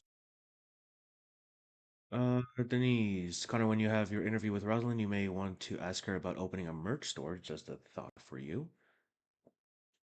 Do people want merch stores? That's my question. Poseidon spotted a bright orange immersion suit about 40 nautical miles west-northwest of the El Faro's last known position. An MH-60 crew used the info and located the suit about an hour and a half later. Their rescue swimmer found it contained human remains in an advanced state of decomposition, too far along for the swimmer to determine identity or even gender. However, before they could haul the victim up, an urgent call came through that the Poseidon crew discovered another immersion suit about 30 nautical miles away. This time, the Poseidon thought they may have also seen a person in the suit waving their arms. The MH-60 crew pulled up their rescue swimmer and dropped a self-locating datum marker buoy in hopes to later retrieve them. The helo crew proceeded as quickly as possible to the location of the potential survivor, but they were unable to locate them, unfortunately. Ugh. And as night was falling, they attempted to return to the marker for the deceased sailor, but the marker had failed to transmit properly, and they were unable to relocate the victim. On the morning of Day 5, October 5th, the U.S. Air Force's J-Stars, or Joint Surveillance Target Attack Radar System aircraft, was able to conduct detailed, high-altitude sweeps of about 19,300 square miles at a time. This crew provided confirmation of all debris fields and that there were no large vessels to be found in the search area. This gave the Coast Guard the confirmation they needed to declare the El Faro had sunk, and that it was now considered a major marine casualty. As conditions continued to improve, the P-8 Poseidon crew were able to fly lower and lower in search of smaller objects.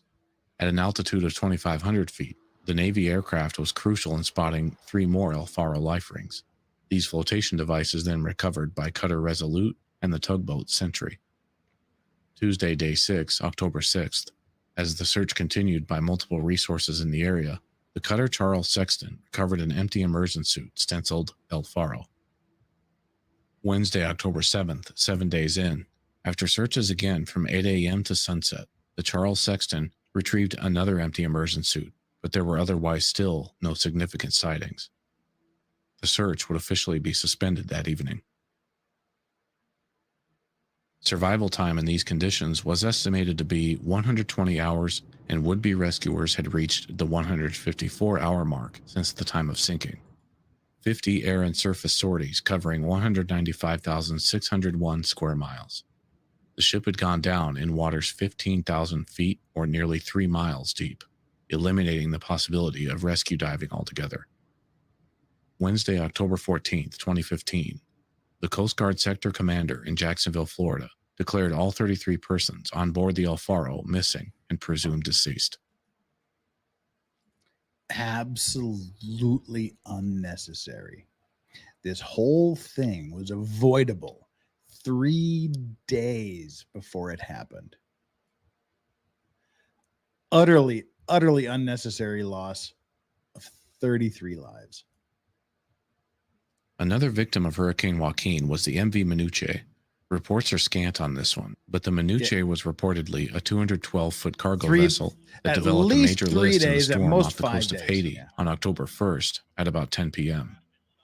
Fortunately, the reported 12 crew, some reports say 14 to 15, were able to abandon the ship safely and were rescued by a U.S. Coast Guard cutter that was diverted, sending their helicopter out to retrieve all survivors from their How was the life body raft so quickly on what looks to be decomposed? the same night, 2 a.m. It was a few October days. 2nd. Probably fish, This area of the sharks. Caribbean was much less deadly than the El Faro's last known position, still a harrowing rescue nonetheless.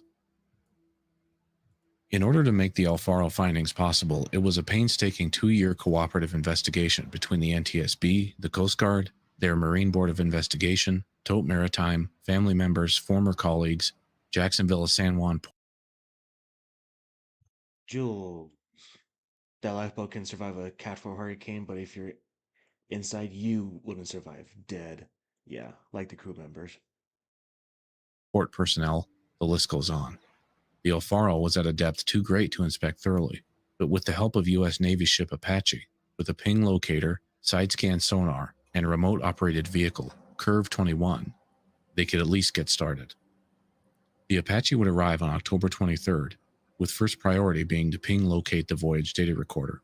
The design of El Faro's VDR meant it should have been pinging with its acoustic beacon for this reason, but they heard nothing. It wasn't until October 31st that they finally located some of the wreckage via side-scan sonar. The debris field was vast, with the main vessel structure sitting upright on the bottom.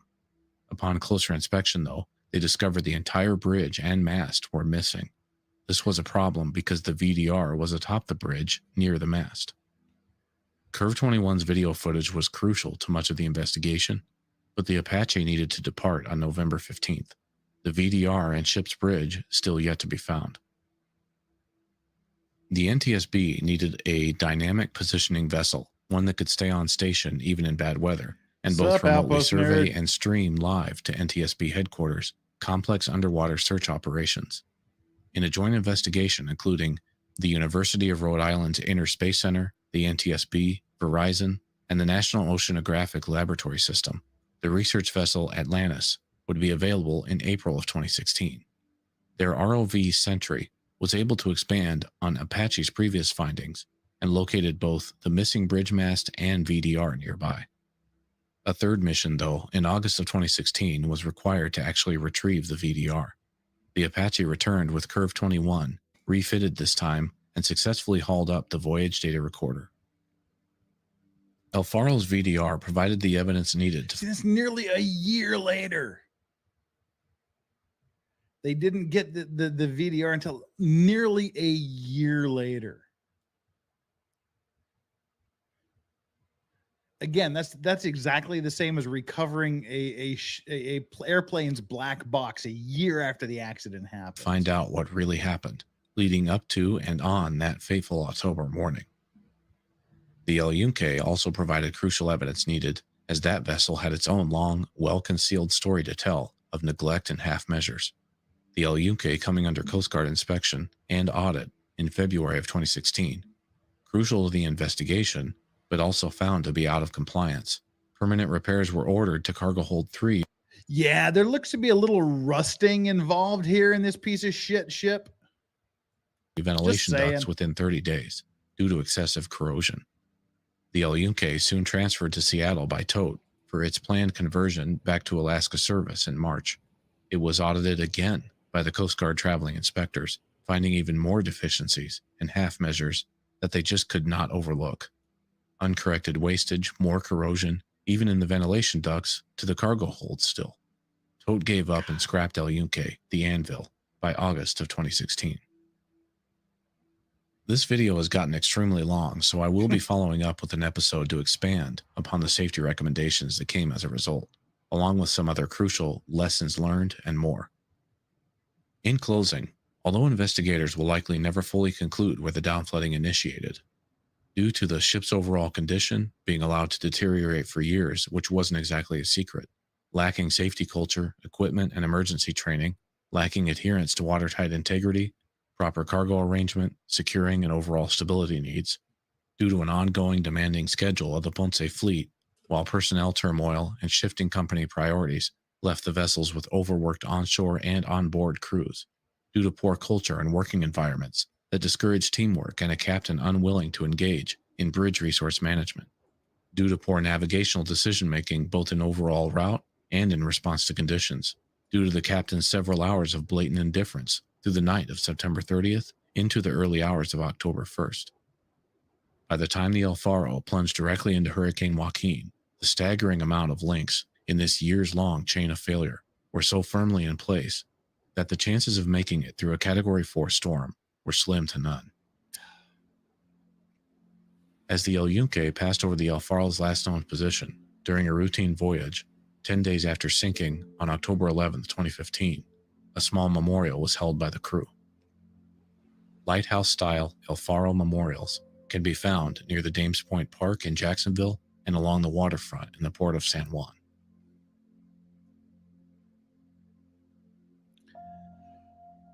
Those are the 33 people on the ship.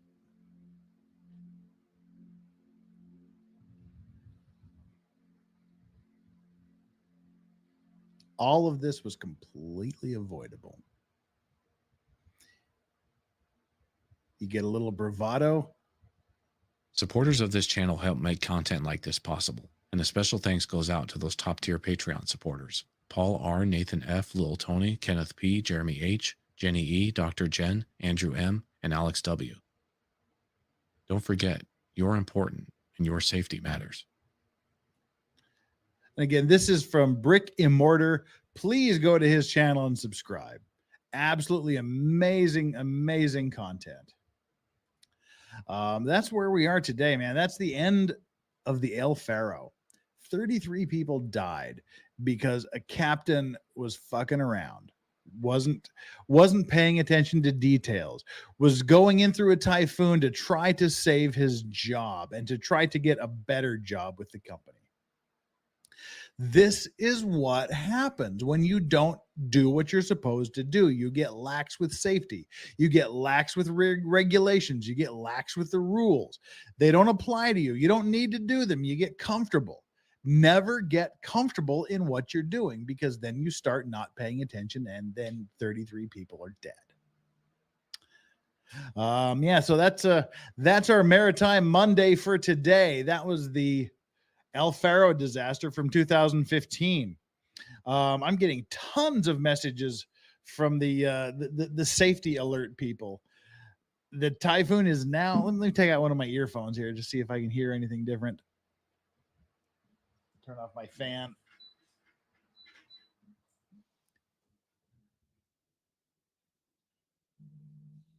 Still not a lot of wind. I'm not hearing a lot of wind or rain outside, but just got a notification that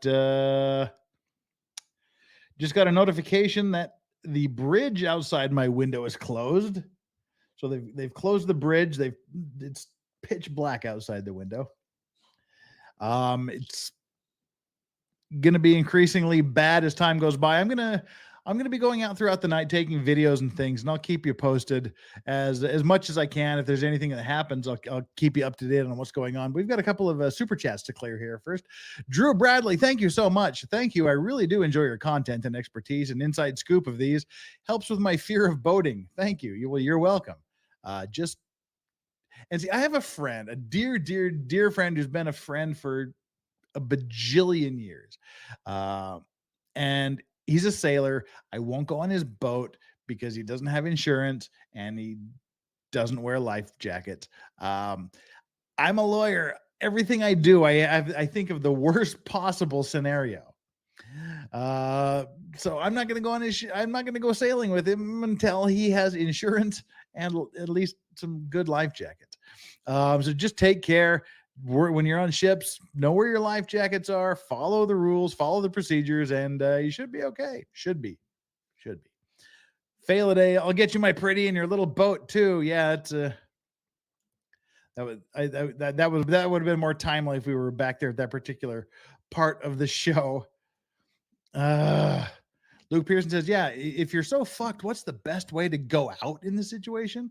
Well, that's a grim thought. I don't know. I would probably go out fighting. I mean, you don't have, firearms on guns normally to just, I'm done. I'd probably go out fighting. I don't know. That's The parties were raging until you fly away with the typhoon or hurricane. something to think about.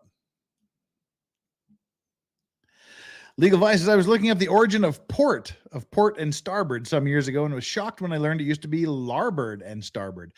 That is correct. Starboard and port usually meant the port side of the vessel was the side that was berthed on the port. And starboard was the side that was open to the ocean or the stars. So starboard was towards the stars. Port side was towards the What's up, Lefty? How are you doing? port. But way back in the day, it used to be larboard, like the landward side, like land. So the land side and the star side. So yeah, that's used to be larboard and starboard. So hey, cool for noticing that. Outpost Nerd says Legal Vices. My dad's and welcome Outpost Nerds. It's always good to have some legends and heavy hitters here. My dad sailed boats and took us out on the water all through my childhood, and the first thing he always did was check the life vest. I go out paddle boarding with my friends, and they think I'm a big pussy because I insist on wearing a life jacket. Maybe I'm a pussy, but if something goes horribly wrong, I'll be a live pussy. That's all I have to say. Riding a motorcycle. I don't care if it was 100 degrees in August or September. I would still wear full leather jacket, leather boots, helmet.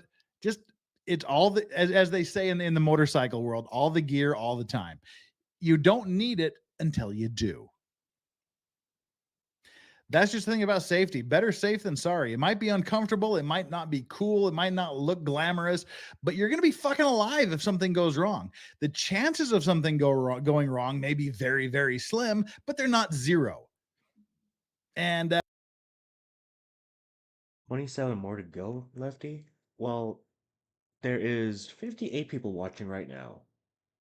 If you guys haven't already went and subscribed to Lefty, Alan dropped his link. Please go and subscribe. Get Lefty monetized already. Yay. 27 more to go. Lone Star Living. First thing my hubby told me, you are not wearing shorts and flip-flops on my motorcycle. Yep, that's exactly what Dad said too. You'll be wearing long pants, wear boots or shoes, and yeah. Because, number one, you're gonna burn your fucking leg on the exhaust. Number two, if you fall off, then you won't have any skin left. That's kind of how I live my life, on the safe side of things. Alan Tempest said, please read my last message to you. All right, Alan, what was your last message? Scroll. Alan Tempest, scroll. Alan Tempest, I don't see your last message. Legal advices. After you finish the stream, and if it gets bad there tonight, please go live so we know you're safe. Yeah, if something major happens or if it gets really cool, then I will. But what I plan on doing is for the rest of the night, as the storm gets worse and worse, just going around, taking some videos out the window, maybe going outside and walking around a bit, taking some video, and then compiling it into a thing and uploading it. But right now we're at 2 hours and 40 minutes into this. I need to learn to tighten things up. My 2-hour streams always go like about 3 hours. Well, again, for those of you that heard it earlier, I apologize, but let's go through what's going to be happening in the next couple of days here. Tomorrow, we'll be doing the second part of the O.J. Simpson murder trial prosecutor's opening statements. We did Chris Darden last week, and God bless you all for not self-deleting during that horrifically boring and ill-prepared and ill-presented opening statements. Tomorrow, we'll be doing Marcia Clark, the other prosecutor's portion of the opening statements, which is a little better than Chris Darden's. So that's what we'll be doing tomorrow. Wednesday and Thursday are going to be really busy days for me. I'm going to start Wednesday. It'll be evening Korea time, morning US time. I'll be going on Andrew Legal Mindset's stream for a couple of hours, and then he'll quit his stream and then join my stream for a few more hours. So I'll be on Legal Mindset. Legal Mindset will be on me. I'll sleep for a couple of hours, and then Friday morning, my time, Thursday evening, US time, I'll be on Good Logic stream for 2 or 3 hours. And then when I have to, I'll leave there. And hopefully, I'm still working with Nick. Hopefully, Nick Rekieta Law will be on my stream on Friday morning, late Thursday night, US time. So hopefully that will go through. We're trying to work the schedule out. It looks good. Hopefully we'll be able to do that. So Legal Mindset, me, Good Logic, then me with Nick. And then Friday night will be Fair and Balanced. Well, Friday night will be my stream. I'll probably be doing a lawsuit that Nirvana just won. And then Saturday morning, my time, Friday night, US time, I'll be on with Fair and Balanced to do our weekly Unexplained on Fair and Balanced channel. So there's a shit ton of stuff coming up. I mean, there's probably, what was that? 1, 2, 3, 4, 5, 6, about 10 streams in the next 4 days I'm going to be on. Hey, I'm popular. But we'll have a lot of fun with a lot of different people. Again, I'm going to be visiting Legal Mindset. I'm going to be visiting Good Logic. Hopefully, Legal Mindset will definitely be visiting me, and hopefully Nick Rekieta will be visiting me, and then I'll be doing my own stuff in the meantime as well. So we're going to be good, assuming I survive the typhoon tonight. The window's that way. That way's the window. So come and join the party, subscribe, hit that subscribe button if you haven't already done so. Right now, we've got 337 people that are still sticking with us on this Maritime Monday niche stream. 340 likes. So, hey, we're right there. But I know that probably literally all of you that are still here, none of you have hit the like button. Please go down there and hit the like button. You're here. You enjoyed it. You know it. Don't deny it. At least do me the favor of just clicking that like button. If you feel so inclined and you haven't already done so, please hit that subscribe button. All of you hit the notification button. And if you have already subscribed to the channel, just do the extra additional favor and look down there and check to make sure you're still subscribed. Because YouTube just deletes people for no reason whatsoever.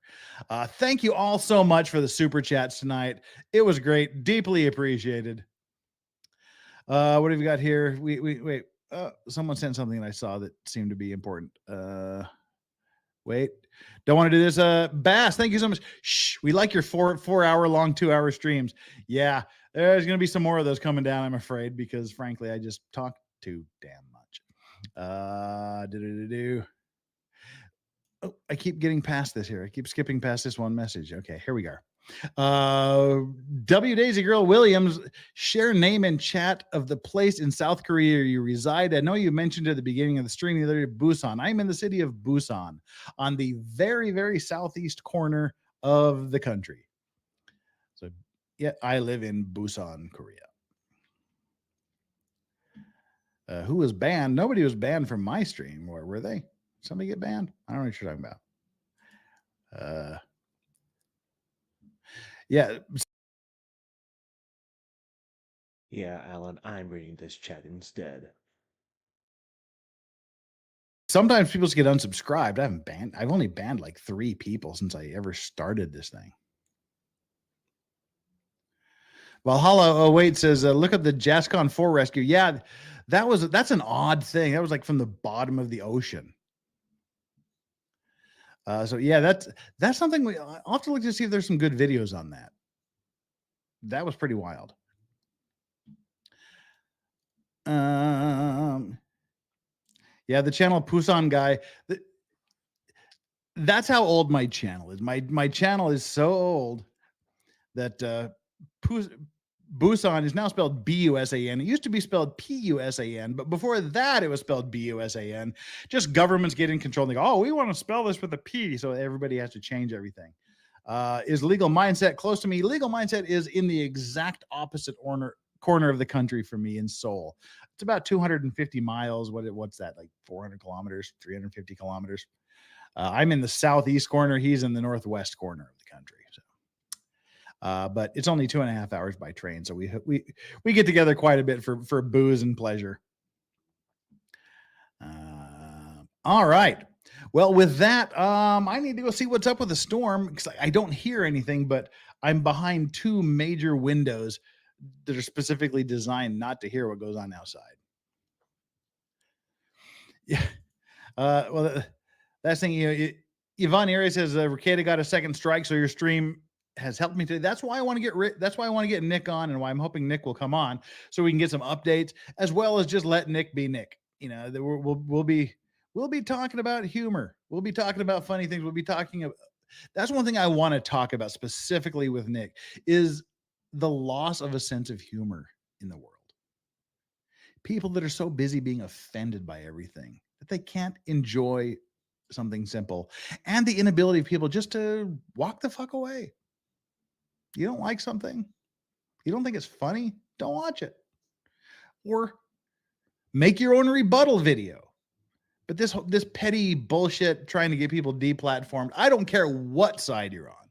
If Nick was trying to get Keffels demonetized and booted off, I would probably have a problem with that as well. But it's just, if you don't like it, watch something else or make a critique of it. But we can't do that anymore. Mr. Squiggles, Legal Mindset, he's in North Korea. Pretty close. He's about 25 miles from North Korea. Seoul, the capital of South Korea, is about 25 miles south of North Korea. Not that far away.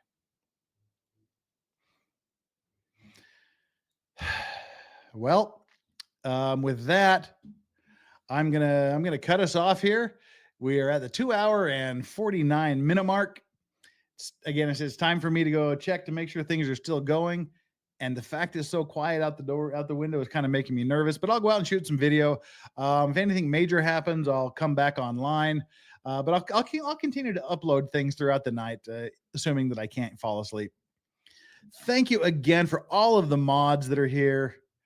Rose, it's good to see you again. Who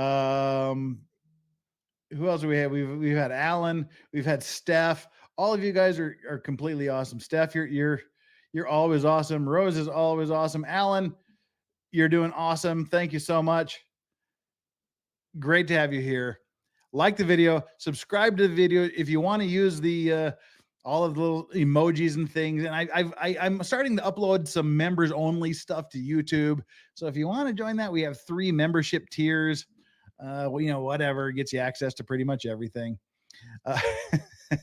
You demanded the membership, so I did it. We're going to be working on some new emojis, some additional emojis. I saw someone, maybe it was Alan, I can't remember. Someone was mentioning we need we need a tinfoil hat thing of me for Fridays. We'll do that.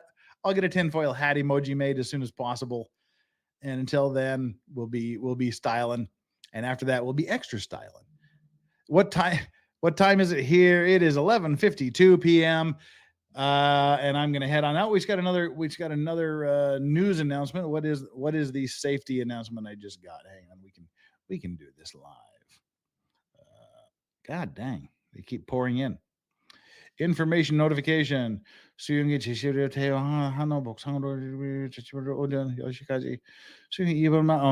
The buses. They've stopped the buses until in the city until at least 10 o'clock tomorrow. So that's okay. All right, everybody. Thank you so much. Joe Choi, Rakeda. Yeah, again, hopefully Rakeda will be here Friday morning, Asia time, Thursday night, US time. Mods, thank you. Chat, you're the best chat on the internet. I will go to my grave saying that. You are all awesome. You all rock. Oh, Bass just signed up, the newest member just before we got through this. Thank you so much. You are clean and sober. Awesome. We have clean and sober. The next tier up is bent halos and broken wings. Whoa there, Dad with the shocker. Damn.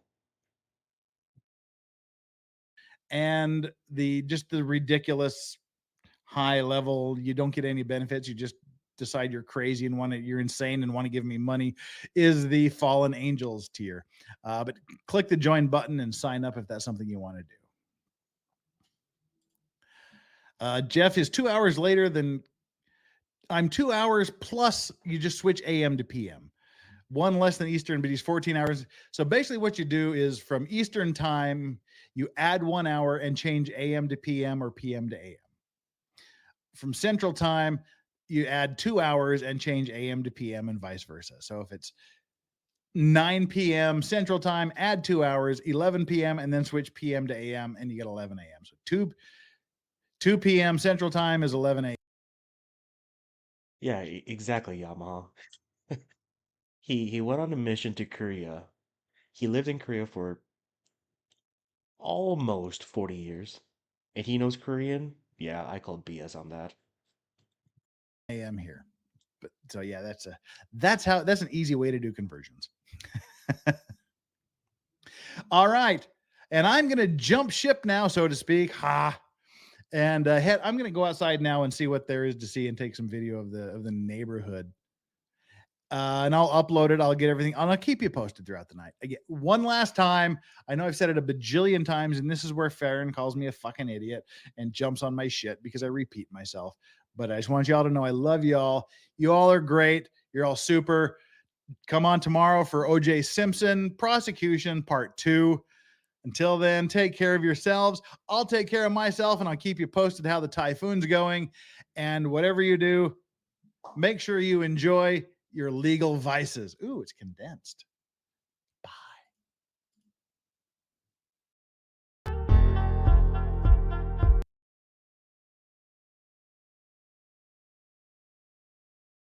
Okay, that was another episode of Maritime Monday where we watch Maritime Monday and I give up on crocheting. I forget about Farron, then I remember. Well, we need to, you know, remind you constantly. Just for you, Yama. Just for you. Ah. Can't get this Islandville makes me tear up. Well, Jules, we're all here for you. Extra bill. Hello, just tuned in and I see Jeff grinning with a bottle. That's what he did best. Uh, okay. Yeah, I just gave up on crocheting, so I just decided to color. There you go. That was my backup plan. Because I didn't want to just, sit there and do nothing. But I will do some practicing on crocheting offline. But yeah, let's see who I can send you to. Redirect. Do, do, Oh, Tombi's live. Okay, I'll send you to Tombi. Cool, redirect is set. Uh, my week, the rest of the week, today, after this, I'm gonna record, edit story, go to work, come back.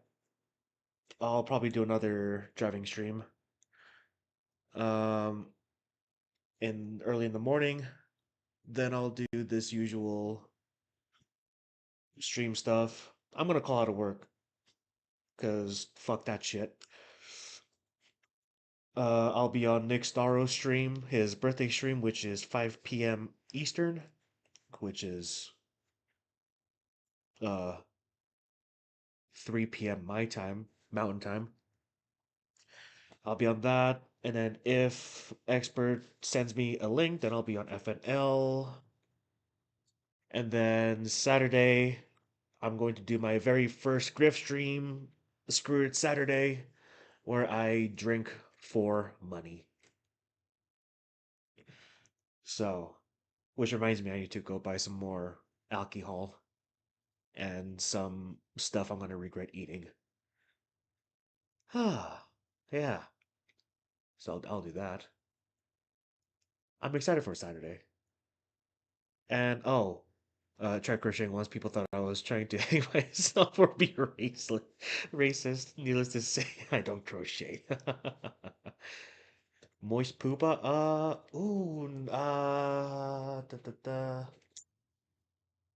If I have time between Nick's Storer stream and me ending my morning stream, I'll see if I can drive over to the Asian market because the nearest one is about 40-50 minutes away. So, yeah.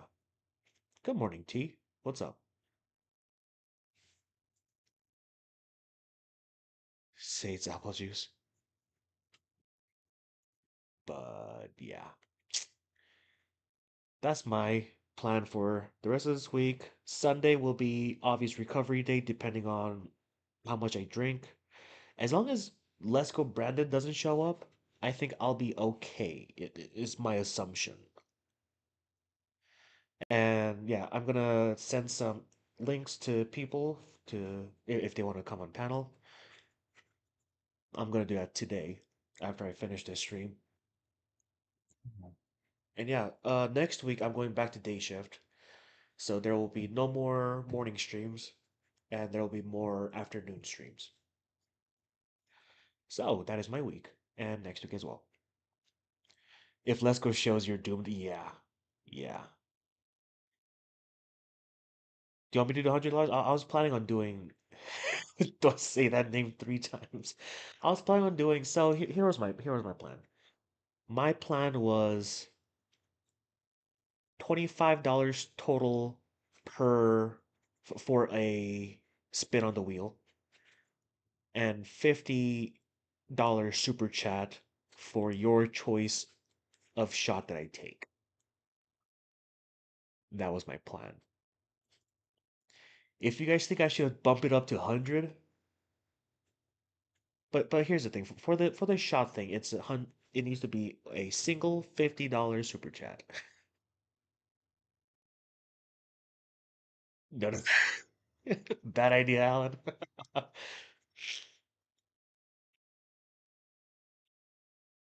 Or I can do $25 total per spin on the wheel and $100 total per shot. Does that sound better? I'll also have that on the little ticker that runs on the bottom. I don't know why, but I can figure out how to like it just $100 no cheaper than you learn anything from your dad. Yeah, well, I'm still new and people might not show up and I was just compensating that. But sure, I'll bump it up to 100. And I'll be using Talk Studio so I can have people on panel if they so desire to join. And I don't know why, but it hates my intro and outro, so I can't add those. So it'll be a just a default intro, outro thing. Well, I give it 6 months before 5 months maybe needs a liver transplant, get on that list. Here's the thing, Yamaha. Here's the thing. The Irish and Scottish and Scandinavian in me loves to drink. The Asian in me is keep telling me, hey, if you drink, you will fucking die. Because Asians, we are missing an enzyme in our liver that breaks down alcohol. So that's why we get the Asian flush, the redness in our face. So we need to be careful with alcohol. So it, it'll it'll be interesting. It'll be interesting. 50 bucks and you'll be ruined very quickly. Yeah. So I am both nervous and excited for for Saturday. That's no bueno. Yeah, it's whatever. It's all for the grift. As long as grift exists, I will do whatever I can. Ah, but yeah, I guess I'll end this stream right here. So I hope everyone has a beautiful morning, evening, night, wherever you are. Appreciate everyone for being here. Thank you all the mods. Darn grifters. Hey, gotta do what I gotta do. Stay beautiful. Stay lovely. I love you guys. And I will see you tomorrow. See ya.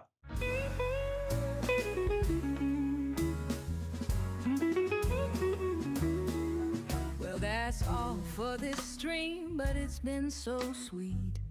Thanks for hanging with us. It's been a treat. We'll keep it warm, keep it real, take it slow. Catch you next time when the vibes are ready to flow.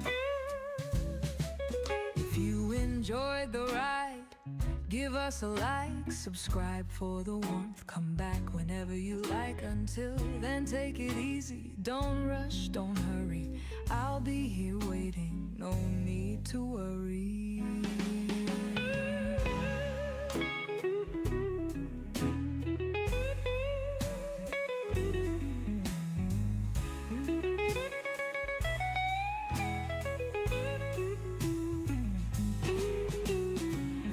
Vice, baby, always by your side. Stay cozy, stay calm, let the good times ride.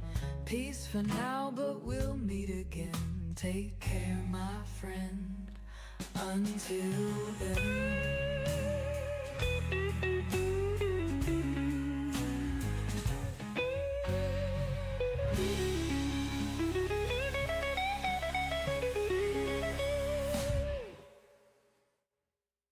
Bye.